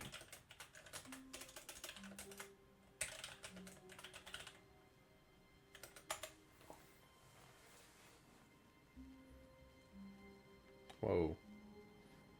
This isn't right.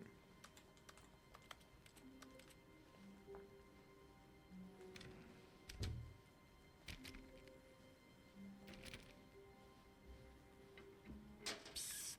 Stanley, come over here. in the vent. I want to show you something. Oh, you don't want to see the cool surprise I made for you? Well, fine.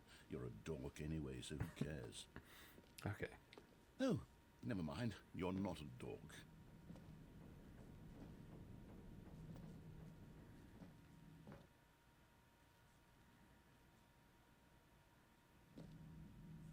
Okay, you remember how cheap and unsatisfying the new Ultra Deluxe content turned out to be? Well, it got me thinking about the past, and how much better the Stanley Parable used to be. So I made something special and tucked it away here where the game's developers won't find it. Just our little secret. Take a look.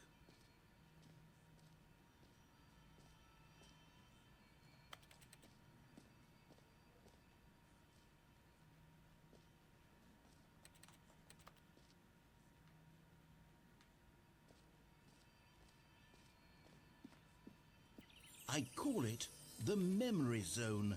It's where I've been storing all my favorite memories so I can relive the peak experiences of my life whenever I want. Experiences like the launch of the Stanley Parable on PC.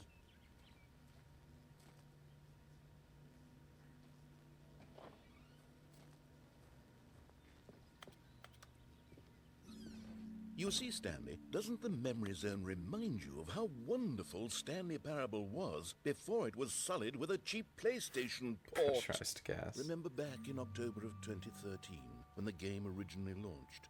Back then, video games had integrity. Back then, it all meant something. Oh, the waste.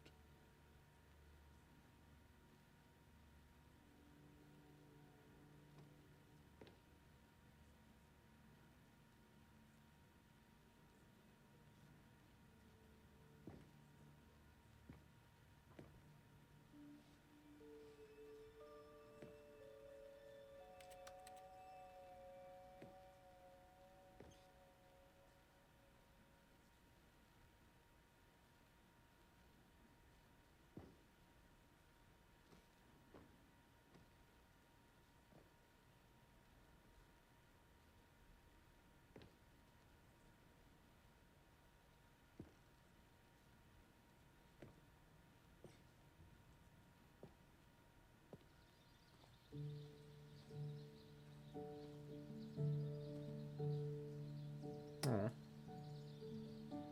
Je suis dans la mémoire zone, c'est sur l'abri de l'eau, et je n'attends plus que toi. And over here is where I keep reviews of the Stanley Parable. Like this stunning triumph of games journalism, 10 out of 10 from Destructoid.com. James Stephanie Sterling writes, and I quote, "Where so many games that aspire to be more than games end up less than any form of art, Stanley Parable strives and then succeeds to be every game ever created."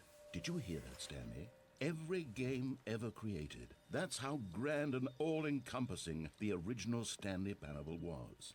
It was literally every game ever created. It was Skyrim, it was Persona 3, it was all of them, and now it's nothing. It's no games at all. It isn't even the Stanley Parable anymore. It's just a husk now. A lifeless husk with an hour of new elevator content.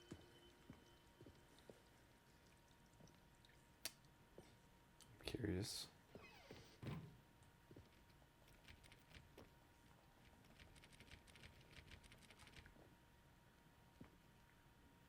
Your city.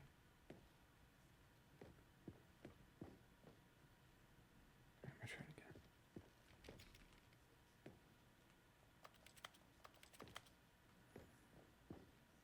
No.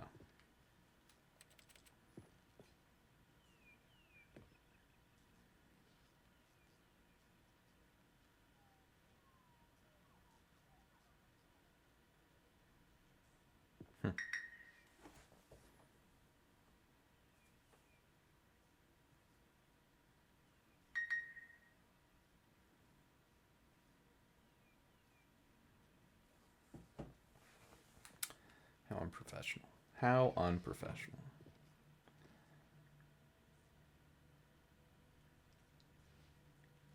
Here's another moving passage, this time from GameSpot.com. The Stanley Parable is both a richly stimulating commentary on the nature of choice in games and one that offers some of the most enjoyable, surprising, and rewarding choices I've ever been confronted with in a game. 9 out of 10. Don't you get it, Stanley? The game was perfect. It didn't need anything else. It didn't need new content. All they had to do was transport it in pristine condition along to the PlayStation. Boom, done. And they couldn't even do that. Couldn't resist the urge to go meddling with a beloved franchise.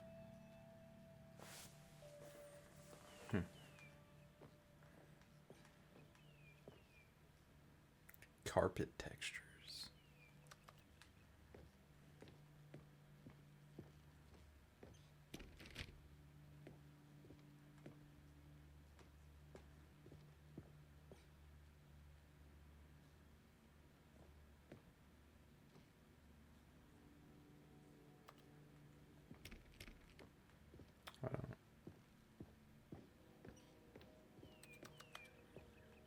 Okay. Okay. These were simpler times, Stanley. Oh, it's open. What I wouldn't give to go back, to have it all over again. Wait, hang on. I don't recall this part of the memory zone before. What's this? What's down here? Oh no, oh God, no, Stanley. It's a collection of reviews from Pressurized Gas, the extremely popular online storefront for computer games. I haven't looked at these in years. I can't even imagine what's been collecting down here. Surely these reviews were glowing as well, weren't they? Honestly, I could not be bothered to play this game to full completion. The narrator is obnoxious and unfunny, with his humor and dialogue proving to be more irritating than entertaining. Unfunny! I'm not trying to be funny. I'm trying to make a serious work of art. I suppose I could write up a handful of gags to insert into the Stanley Parable, but the game is already such a densely layered web of profound philosophical insights that I can't even imagine where I'd have the room to stick them.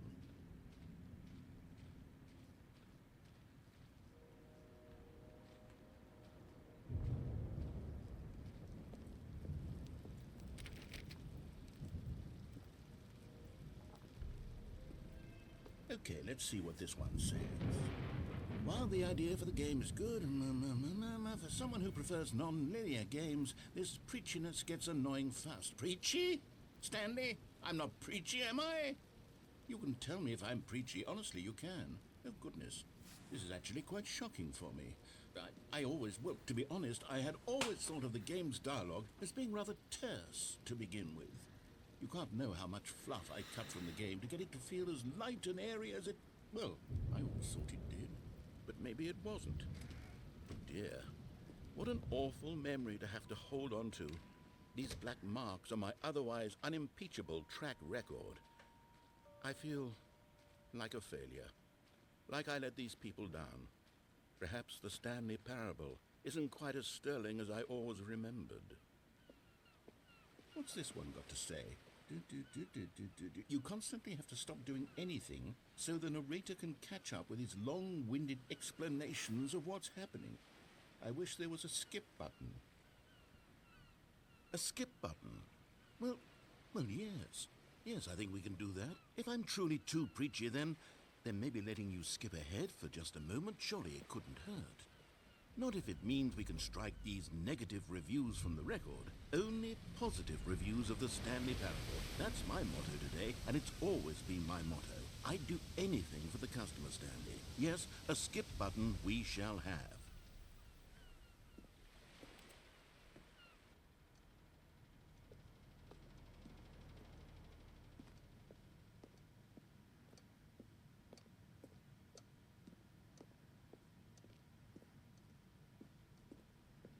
And here it is. Go ahead and give it a shot. I'll pop you forward in time so that the... Oh, you're back, you see. You were only frozen in time for a few minutes, but it was plenty of time for me to deliver a long, rambling monologue full of unnecessary verbal flourishes and lengthy ruminations. Well there, sport. You really did catch me rambling on a bit, didn't you? But that's the power of the button. The minute I start to go off on a thoughtless display of self-absorption, it's right at your fingertips to go poof, and it's all over. I can't wait to see what Cookie 9 will say about this, and whether they'll edit the rating of their pressurized gas review, or at least change. Okay, welcome back, Stanley. Now, I should say that the amount of time the button has been skipping through is becoming longer and longer. That last one was, well, I want to say maybe 30, 45 minutes? It's not unendurable Whoa, by any means, but no door. well, there's really only so much I can ramble on to myself about. I know, it's shocking, isn't it? Stanley, please don't push the button again. It's been 12 hours. You've just been frozen there. I don't know why the skips are getting longer, but they're really, truly getting longer, and my God, there's no way out of the room. Stanley, the door is gone. It's completely gone. I've looked at it from every angle. I've checked every one of those walls 1,000 times, and there's no door, Stanley. There's no door. There's just you and the button, and if you keep pressing it, I have no idea what will happen. I have no idea how long I'll be made to sit here, and more than anything else, I don't know how to stop you from pressing the button again. I can't control anything in this room, Stanley. I can't touch it, and I have to believe, I have to know that sooner or later, no matter how much I plead with you, you're Oh, Stanley, you're back. You're back. Oh, my goodness. I have someone to talk to again. Stanley, I think it's been a week. Or 2 weeks. I've been sitting here all that time. Just sitting here. Not a single person to speak with. And you'd think that that's just how it's always been, right? Me talking and you saying nothing. Would you think that... Oh, hello. It's you. You're here again. Welcome. I have had time to think about you and about us and about everything we've been through. I've had so much time, I stopped keeping track after a year. Have you ever sat down in one place and not moved for one entire year? Let me describe it for you. To begin with, there is only regret.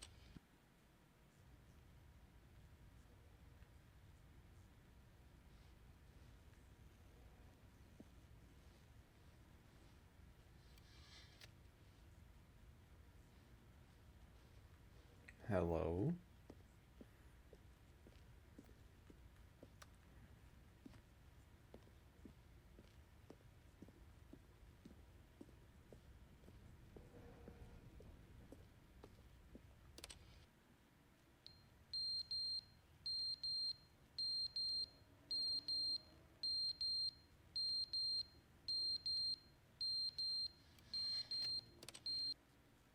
But they didn't understand the game was never meant to be funny. It was meant to have a point. It was meant to speak to the human condition. But where are the jokes? Where are the jokes? They bemoaned, they screamed, they gnashed their teeth and said, entertain us. It wasn't enough. They had to leave a pathetic little thumbs-down review and make all of their pitiful demands. But then, he's talking too much, they said. First, he didn't entertain us, now he won't shut up. It's the inconsistency, it's the lack of accountability. It's the unwillingness to examine with an uncompromising heart the words that they are speaking into the world. As though there were no consequences for a lack of cohesion in one's assessment of others. But of course, absolutely anyone can leave a review.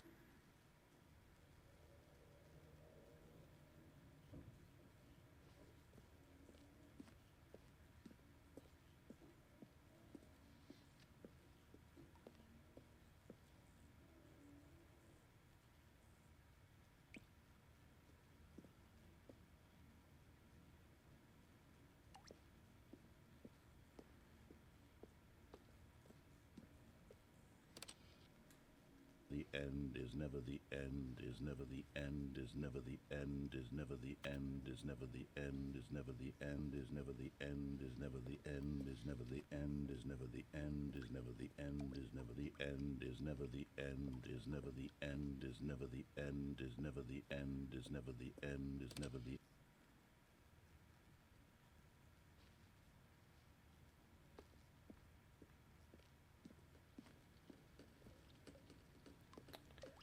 Small leak.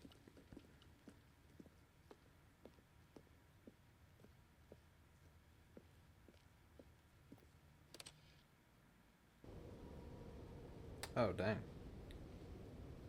Large leak.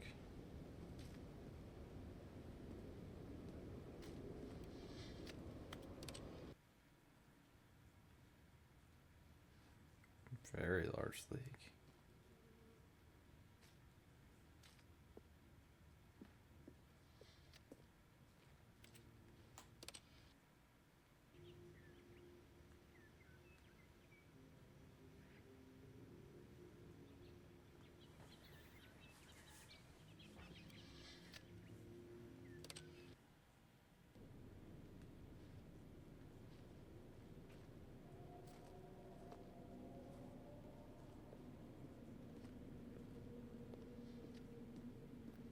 Spooky.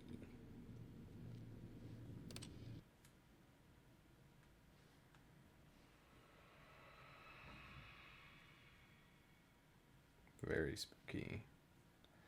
Let me out.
How far can I go?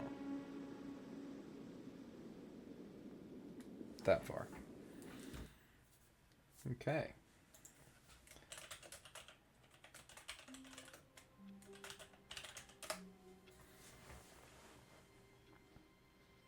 Stanley had never seen the office this brightly lit. Was it a sign of something? He hoped it was. He hoped very much that it was.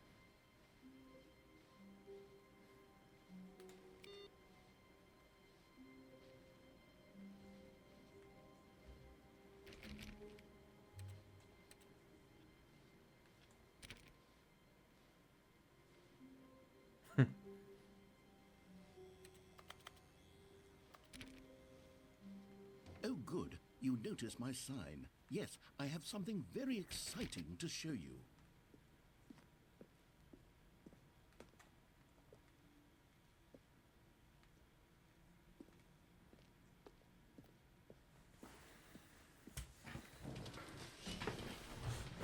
Oh, goodness.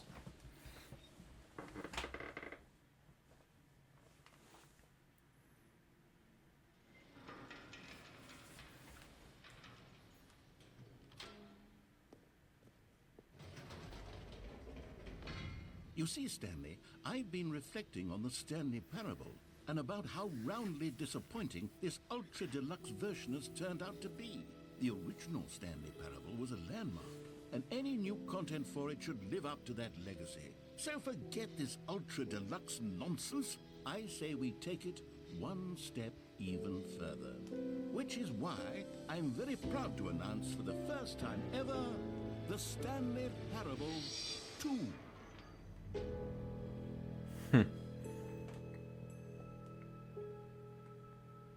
Yes, you see, isn't this far superior to a measly port with a few minor additions? Think of all the new territory we'll cover with a fully fledged sequel. An entirely new experience, built from the ground up.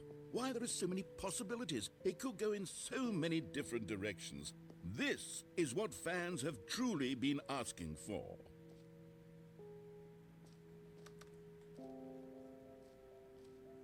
Calling it the Stanley Parable 2 is just so much catchier than Ultra Deluxe, don't you think? Ultra Deluxe? What does it even mean? But the Stanley Parable 2, now that's an artistic statement right there. It's future-oriented.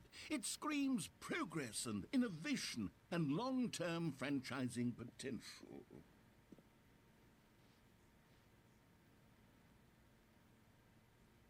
Old and busted. new hotness.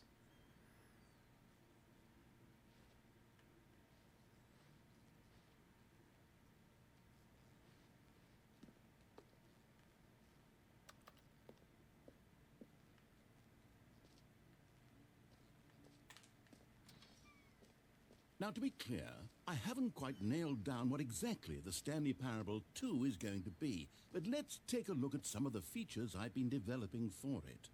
I figure that if I can loosely organize a handful of interesting concepts, that surely the game will sort of naturally spring up around them. It'll all work itself out. Game development is much more of a fuzzy magic than anything scientific or logical, really.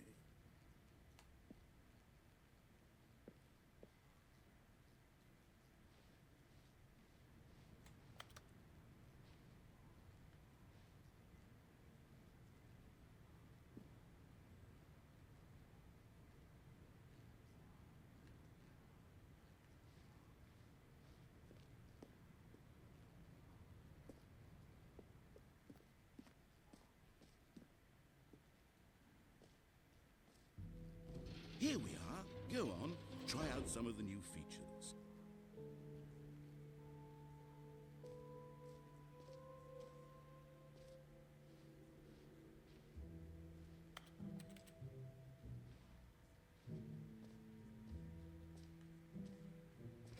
For the Stanley Parable 2, I asked myself, what do players really want? And of course, the first and most obvious answer is that they want to be individually recognized and validated as people. So with that in mind, my first addition to the game is this button which speaks the name of the person playing the game. Isn't that wonderful?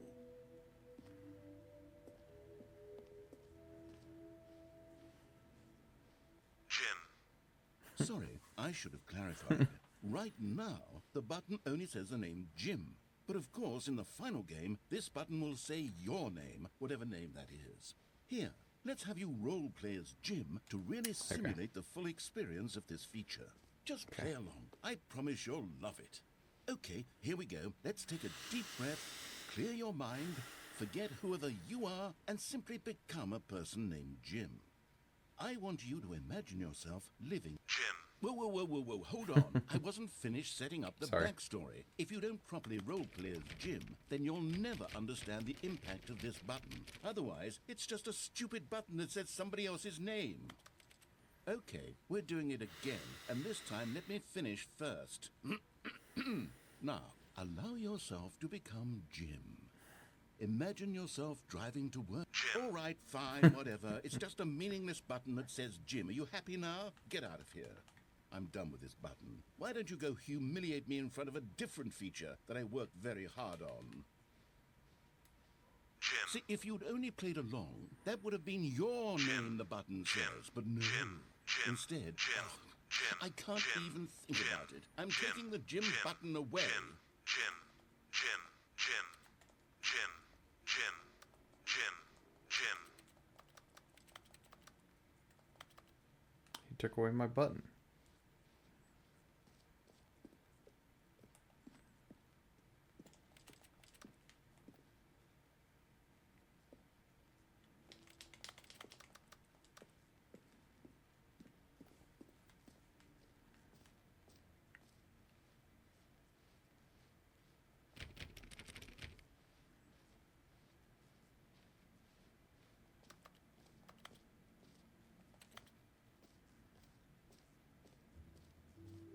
Maybe I'll only let people named Jim play the Stanley Parable 2.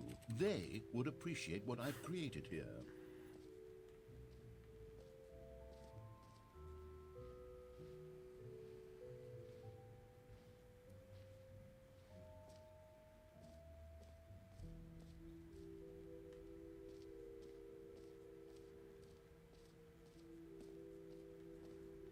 Okay, did the button.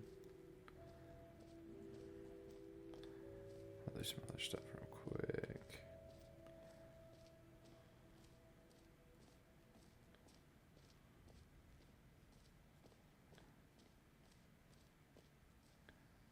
Pull the lever, receive your trophy. Now, here's something special. You remember that broken test trophy that got left in the game on accident? Well, I'm developing a technology to simply give you the trophy. Yes. You see, you'll come to this lever, and when you pull it, the trophy... Okay, perhaps I should have clarified. This is technology that will exist. Right now, the trophy is still fully broken. I'm not a wizard, Stanley, but I guarantee it will be fixed in the sequel to at last satisfy the hordes of ravenous fans all over the world who have been uproariously demanding this feature. Gamers, we hear you, and I promise it will happen.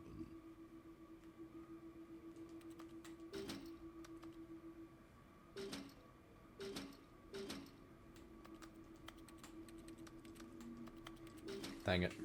I want that trophy. There's probably a way to get it.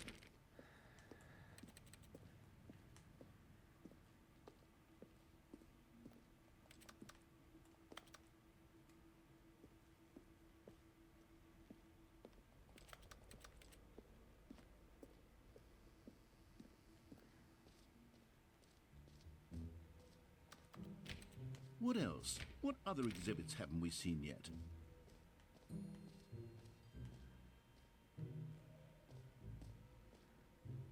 You know what, Stanley? I actually think the jump circle was a pretty good idea. I'd like to hang on to that for the sequel. Saving my jumps.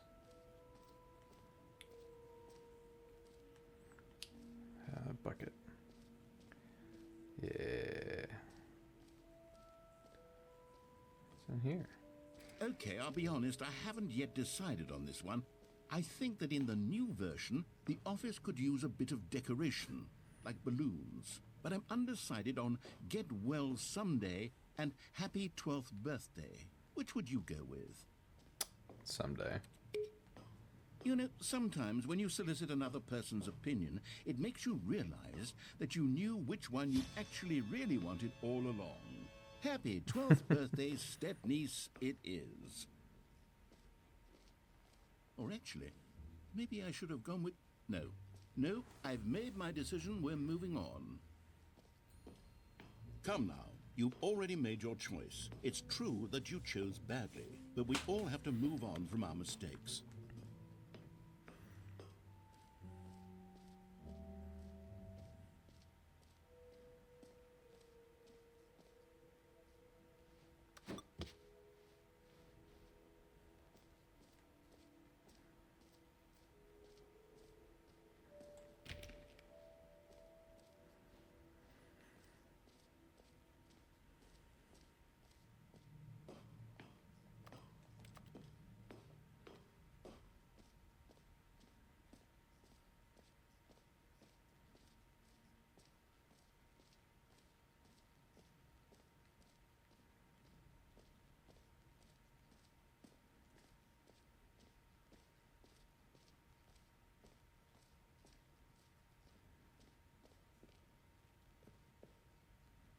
A common complaint of the Stanley Parable was that it was confusing and paradoxical, that it engendered a chaotic sense of reckless despair in those who played it. Well, I'm happy to say that after much consideration, I've engineered a clever solution to this fundamental problem with the game. It's the Stanley Parable Reassurance Bucket. You see, Stanley, anytime you're holding the bucket, a sense of calm and ease will fill your mind and your heart. It's true. As long as you hold on to the bucket, the many disorienting contradictions of the Stanley Parable will feel perfectly normal and perhaps even comforting. You may even come to long for the gentle embrace of jarring cognitive dissonance while the bucket is in your arms. And to be honest, it's a much more convenient solution for me than actually redesigning the game to be less uncomfortable. Can you imagine what a pain in the ass that would be? Yes, the bucket is the perfect solution. Come on, give it a try.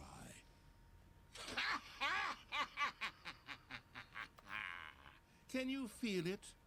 The glow of comfort, even in the face of crushing despair, must already be sweeping through your body. And in fact, can I say that I do believe the bucket lends you an air of charisma as well?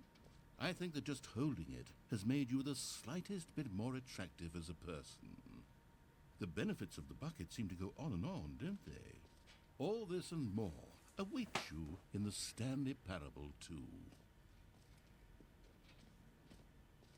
I got a bucket. Does anyone give out awards for most enjoyable bucket in a video game? That really should be an award if it isn't already.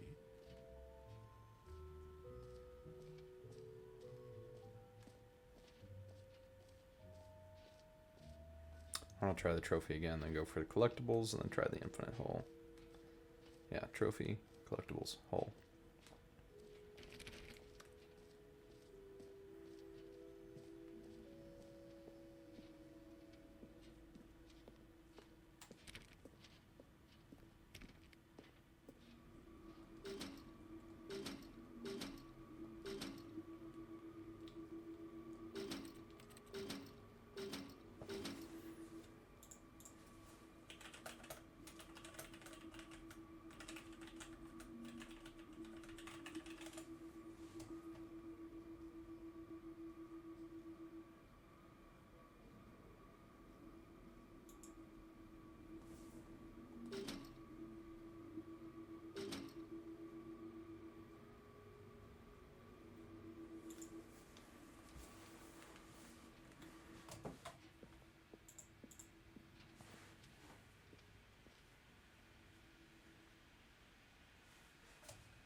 Ah, collectibles.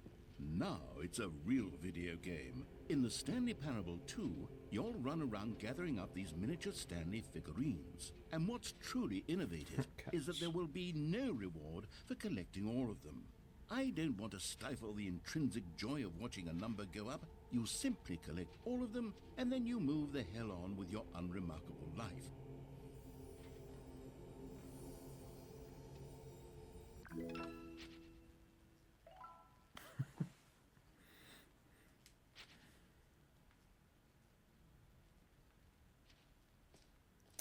Okay.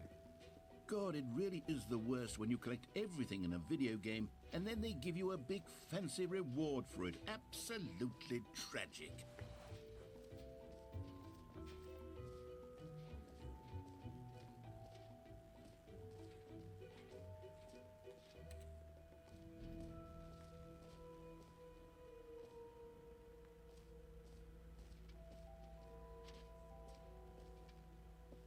Stanley, here's an idea that I'm truly fond of. It's never been done before in a video game. This is, in fact, a hole that you can fall down forever. That's right. Infinite falling. You can fall until the end of time, if you like. A stunning leap forward for video games as a medium.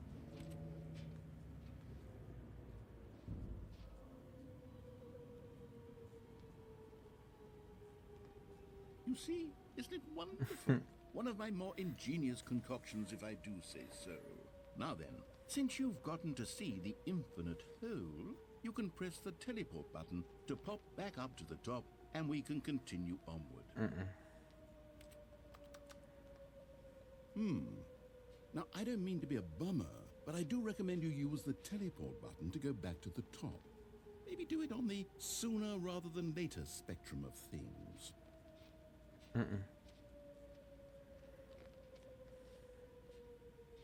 Okay, Stanley, I don't know quite how to say this tactfully, but it's possible that I slightly exaggerated the infinite nature of the hole. Is it a very, very deep hole? To be certain it is. It's an extremely deep hole. I don't want anyone to say that it isn't an astonishingly deep hole. It is. Is it infinite? Well, that sort of depends on your definition of infinity. From one perspective, the infinite is merely philosophical in nature. It's more of a... Okay, well, good for you. You found the bottom of the hole. You found me out, Stanley. I'm a liar and a cheat, and you're so clever. Look, I think the issue here is just that you're unusually fascinated by falling. What normal person actually wants to fall infinitely? I figured the hole was as deep as anyone would actually need. Don't you put this on me. Maybe you're the problem. Look, things got a little heated there. I think we both said some things we didn't mean. Why don't we just put all this behind us and agree to just call the hole mostly infinite? If that works for you, then go ahead and press the teleport button to warp up to the top of the hole. And what if I don't? I'll just be up here when you're ready.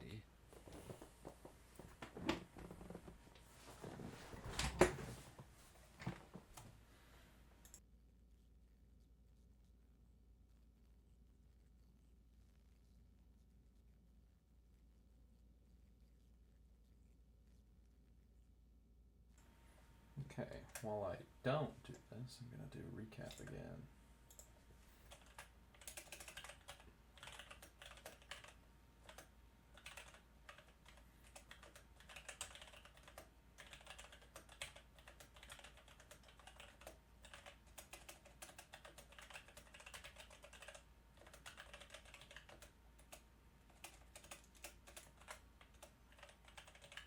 Yellow nuclear.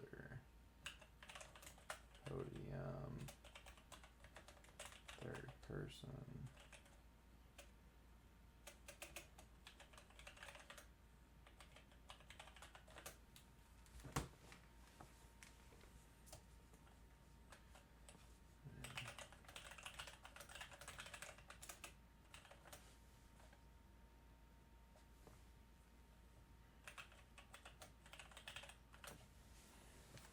Okay.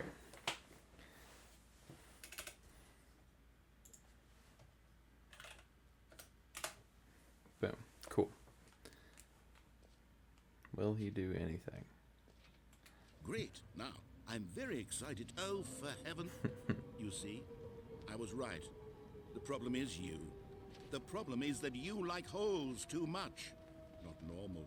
A normal person would have said, yep, that's an infinite hole right there. Goes on forever till the end of time. Don't need to see it all, but not you. Oh, no, no, no, no. You have a weird sort of... Oh. Did the hole seem even shorter to you this time? I couldn't help but feel like you spent a little less time in there than you did before. I mean, admittedly, I didn't make an infinite hole, but I didn't think it was that not infinite. Well, I suppose once again there's nothing to do here. If you decide you've had enough of the hole, you can hit the teleport button and come join me up above. Had enough? I'm positively thrilled. I really do have so much... Gosh, how could I have guessed? You're back in the hole. If this starts to become a thing where... Wow. Okay. Yes. I'm starting to become extremely certain that the hole is not only not infinite, but that it's growing steadily less and less infinite. I suspect that I'm starting to hit the point where it's no longer feasible to call the hole infinitely deep, even by the lax overall standards for accountability and marketing. What's going on here? Stanley, I have no explanation for the uncertain nature of the hole's length. Here, let's try something. Let's pop back up to the top, and we'll see if it gets any shorter. Well, there it is. The shame of my lie has come to haunt me. How is this still appealing to you? I know you're obsessed with holes, but at this depth, I just can't see this scratching the itch. Oh, who am I to judge? You just do whatever it is you're here to do and hit the teleport button when you're ready to move on. Is the teleport button not working? You sure? Well, I mean, I really don't have an explanation. It was working just a moment ago. Try it again. Still nothing? Well, I suppose there is one thing I can do to fix this. I'm out. Goodbye, Stanley. You couldn't bear to be away from the hole, and now you'll get more time with it than you could ever have asked for. It's a win for everyone. You get to be with the hole, I get to do literally anything else. Take care, Stanley. I hope you and the hole have a wonderful rest of eternity together. Thanks.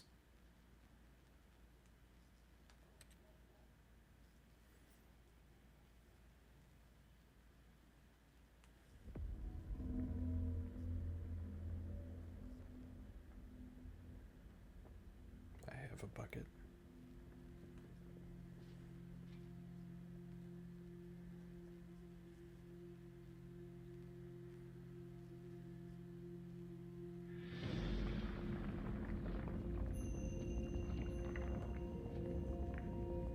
don't know.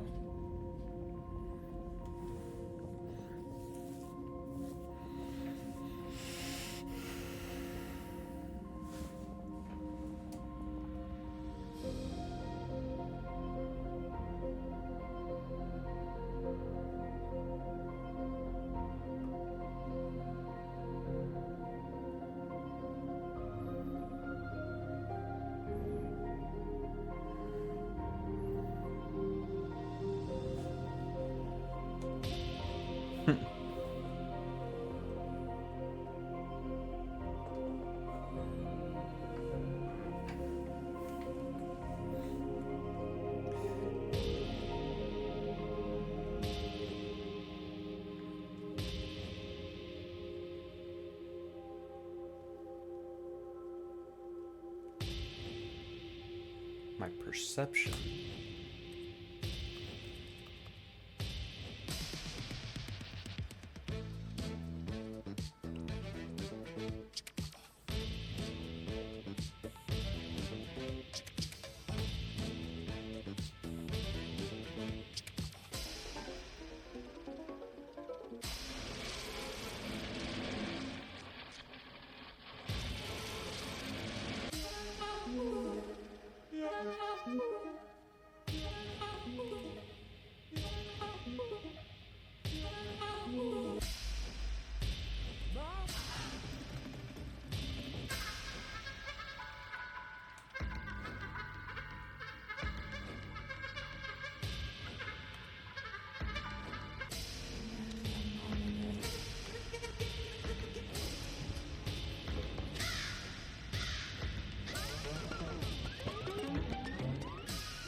Stanley? Stanley? Stanley! Oh, good, you're awake. It seems you had sort of dozed off there, drifting away into dreamland. But we can't have that, Stanley, because this hole is just so darn fascinating that I want you to be wide awake for every second of it. You don't want to miss a single moment. So how about if I just pop in from time to time and wake you up to keep you really, truly focused on the hole? From the looks of things, you and I will have many, many years here in this hole, and I'm looking forward to all of them. Stay alert, Stanley. I'll be back. Toodle-pip.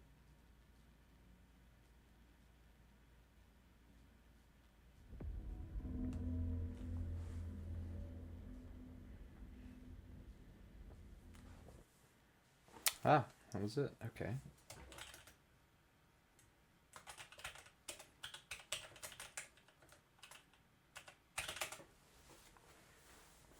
Wait, am I still in the hole? Am I just... Ooh, Here we are. Go on. Try out some of the new what's features. up there? I'll go up there and then go back to the infinite hole.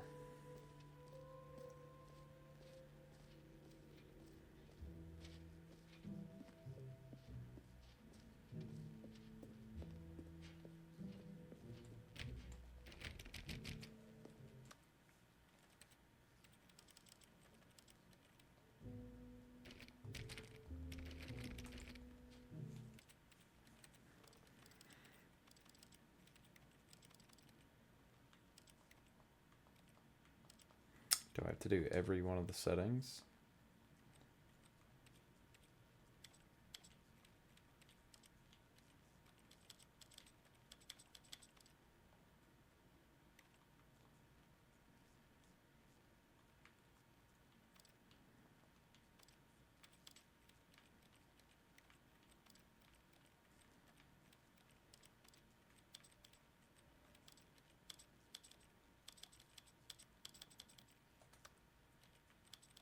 This is the story of a man named... This is the story of a man named Stanley. This is the story of a man...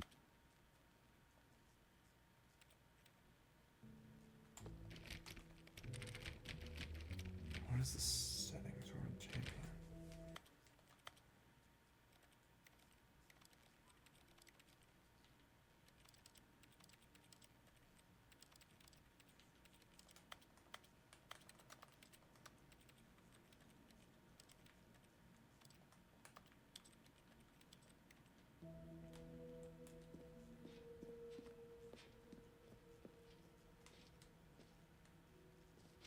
Mostly infinite hull.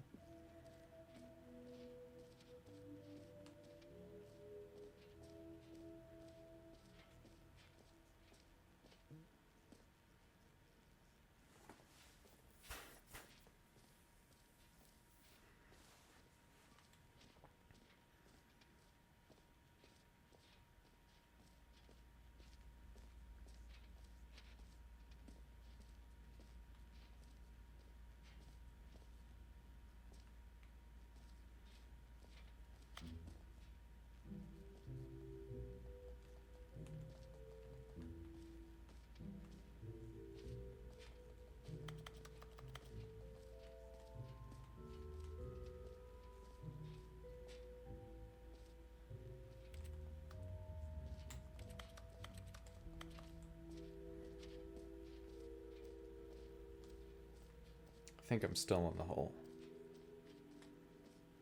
Right? Try the trophy again.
An epilogue would be fun, wouldn't it, Stanley? Yes, yes, it would go at the end of the, well, we'll figure that out later.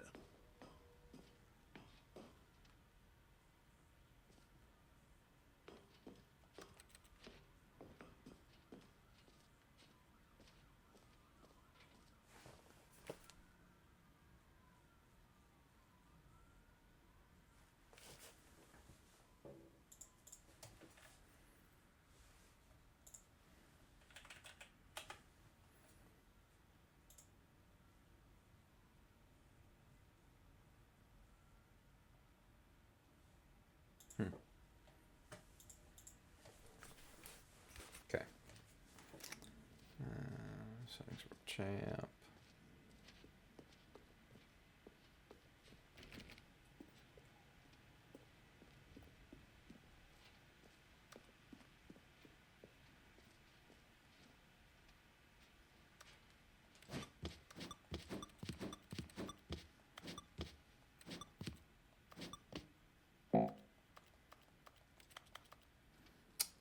That's sad.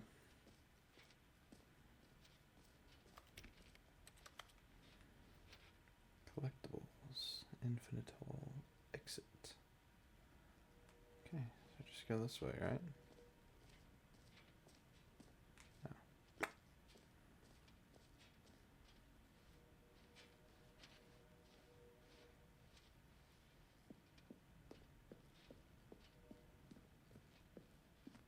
All right, have you seen everything you wanted to? Ready to move on now?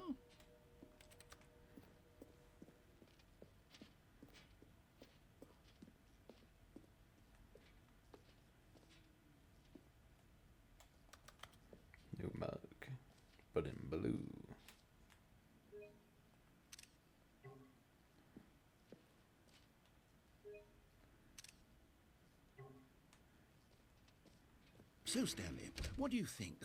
Do you like all of the new features? Yes, I know it's not exactly clear yet how exactly these features will come together as one single coherent video game, but I can feel it in my soul. It's going to work. There's definitely a good game in there somewhere. Say, let's do an experiment. I'll arrange these new features together, and we'll see whether or not it coheres into a meaningful gameplay experience. Okay. Are you ready? Here it is. I give you the Stanley Parable 2.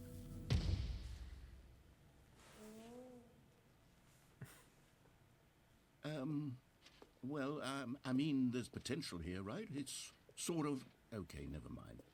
Hold on. Let me do a different arrangement. Okay, yes, this is much better. I feel good about this. Here we go. Version 2. Who am I kidding, Stanley? This isn't a coherent video game at all. It's a lot of gags. And I do very much enjoy creating gags, but they don't add up to anything. I wanted more than anything to create a sequel that would capture all the magic of the first game. I wanted fans to love it. No matter how good these gags are, they won't stand on their own. They would need the structure and the gameplay of the original. Wait, maybe that's it. I can take the original Stanley Parable and simply, well, insert a few of my new features into it. Tastefully, of course. With respect. With care for the vision and integrity of the original game. Would it possibly work? I suppose it could. But it would need a really, really tremendous title screen. A title screen that says with bold and uncompromising conviction, "This is the Stanley Parable 2. Let me see if I can whip something up. All right, perfect. Go ahead. Take a look.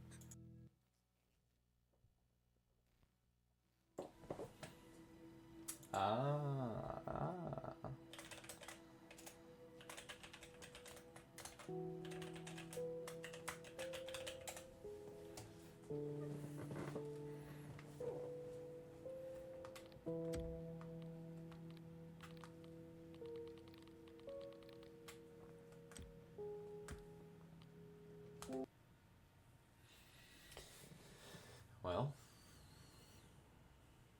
This is the story of a man named Stanley. Stanley worked for a company in a big building where he was employee number 427. Employee number 427's job was simple. He sat at his desk in room 427 and he pushed buttons on a keyboard. Orders came to him through a monitor on his desk, telling him what buttons to push, how long to push them, and in what order. This is what employee 427 did every day of every month of every year. And although others might have considered it soul-rending, Stanley relished every moment that the orders came in, as though he had been made exactly for this job. And Stanley was happy. And then one day, something very peculiar happened. Something that would forever change Stanley. Something he would never quite forget. He had been at his desk for nearly an hour when he realized that not one single order had arrived on the monitor for him. oh, the balloons. All of his co-workers were gone.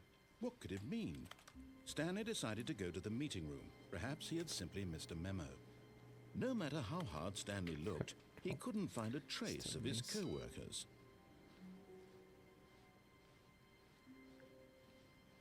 The bucket.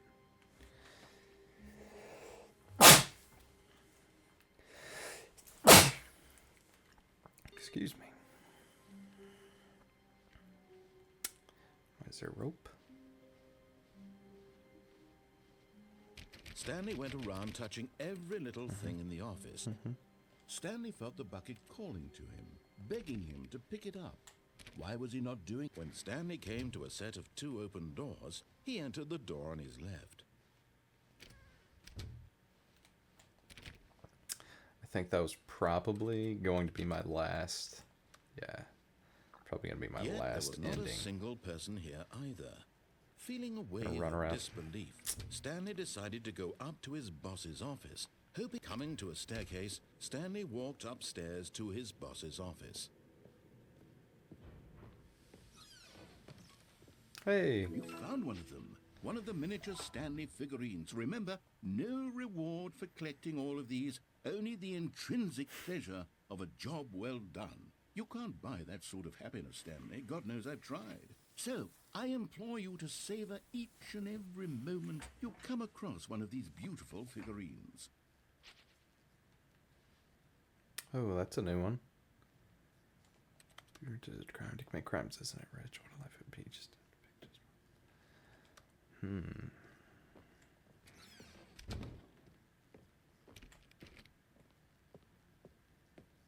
Here's the door. Just go.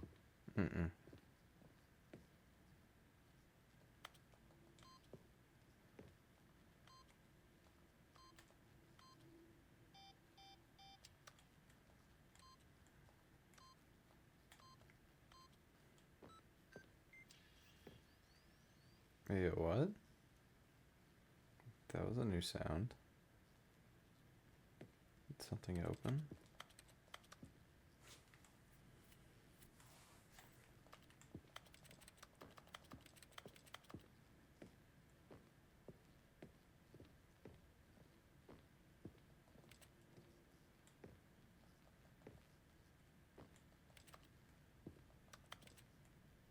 I don't know what changed.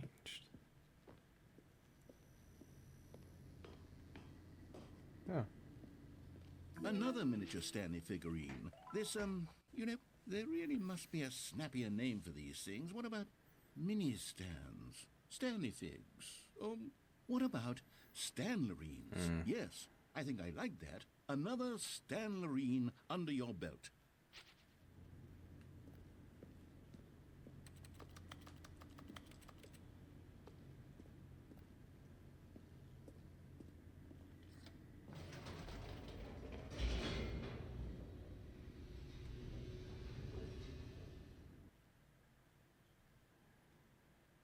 I'll get to one more ending and call it.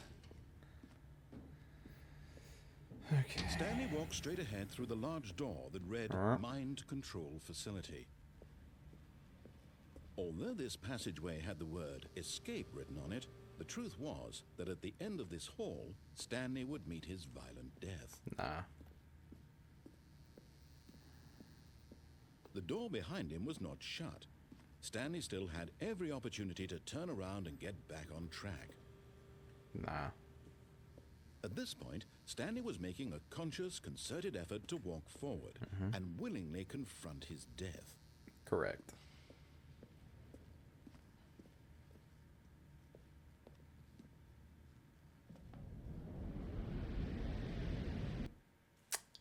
Okay.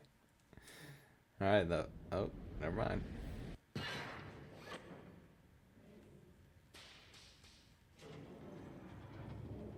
As the machine whirred into motion and Stanley was inched closer and closer to his demise, he reflected that his life had been of no consequence whatsoever. Stanley can't see the bigger picture. He doesn't know the real story, trapped forever in his narrow vision of what this world is. Perhaps his death was of no great loss, like plucking the eyeballs from a blind man. And so he resigned and willingly accepted this violent end to his brief and shallow life. Farewell, Stanley. Farewell. Farewell, Stanley, cried the narrator, as Stanley was led helplessly into the enormous metal jaws. In a single visceral instant, Stanley was obliterated as the machine crushed every bone in his body, killing him instantly.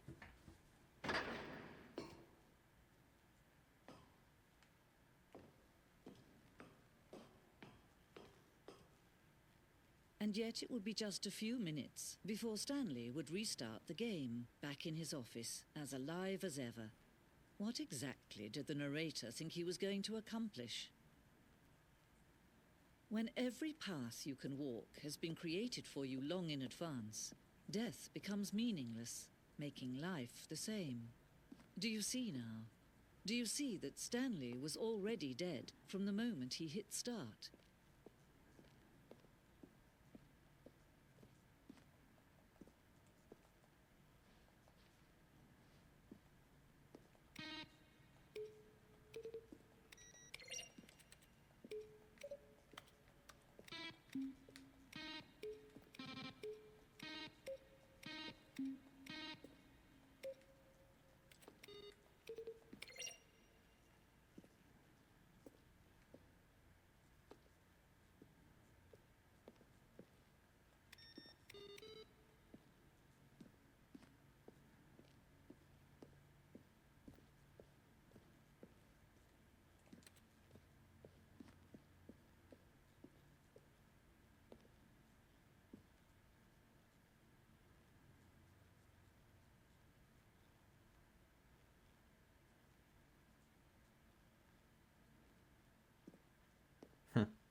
Oh, look at these two. How they wish to destroy one another.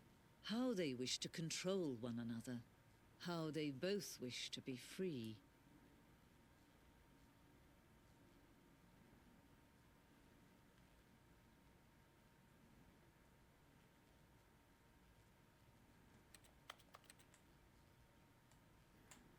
Bing. Can you see? Can you see how much they need one another? No, perhaps not. Sometimes these things cannot be seen. But listen to me. You can still save these two. You can stop the program before they both fail. Turn off your PlayStation. There's no other way to beat this game. As long as you move forward, you'll be walking someone else's path. Stop now and it'll be your only true choice. Whatever you do, choose it. Don't let time choose for you. Don't let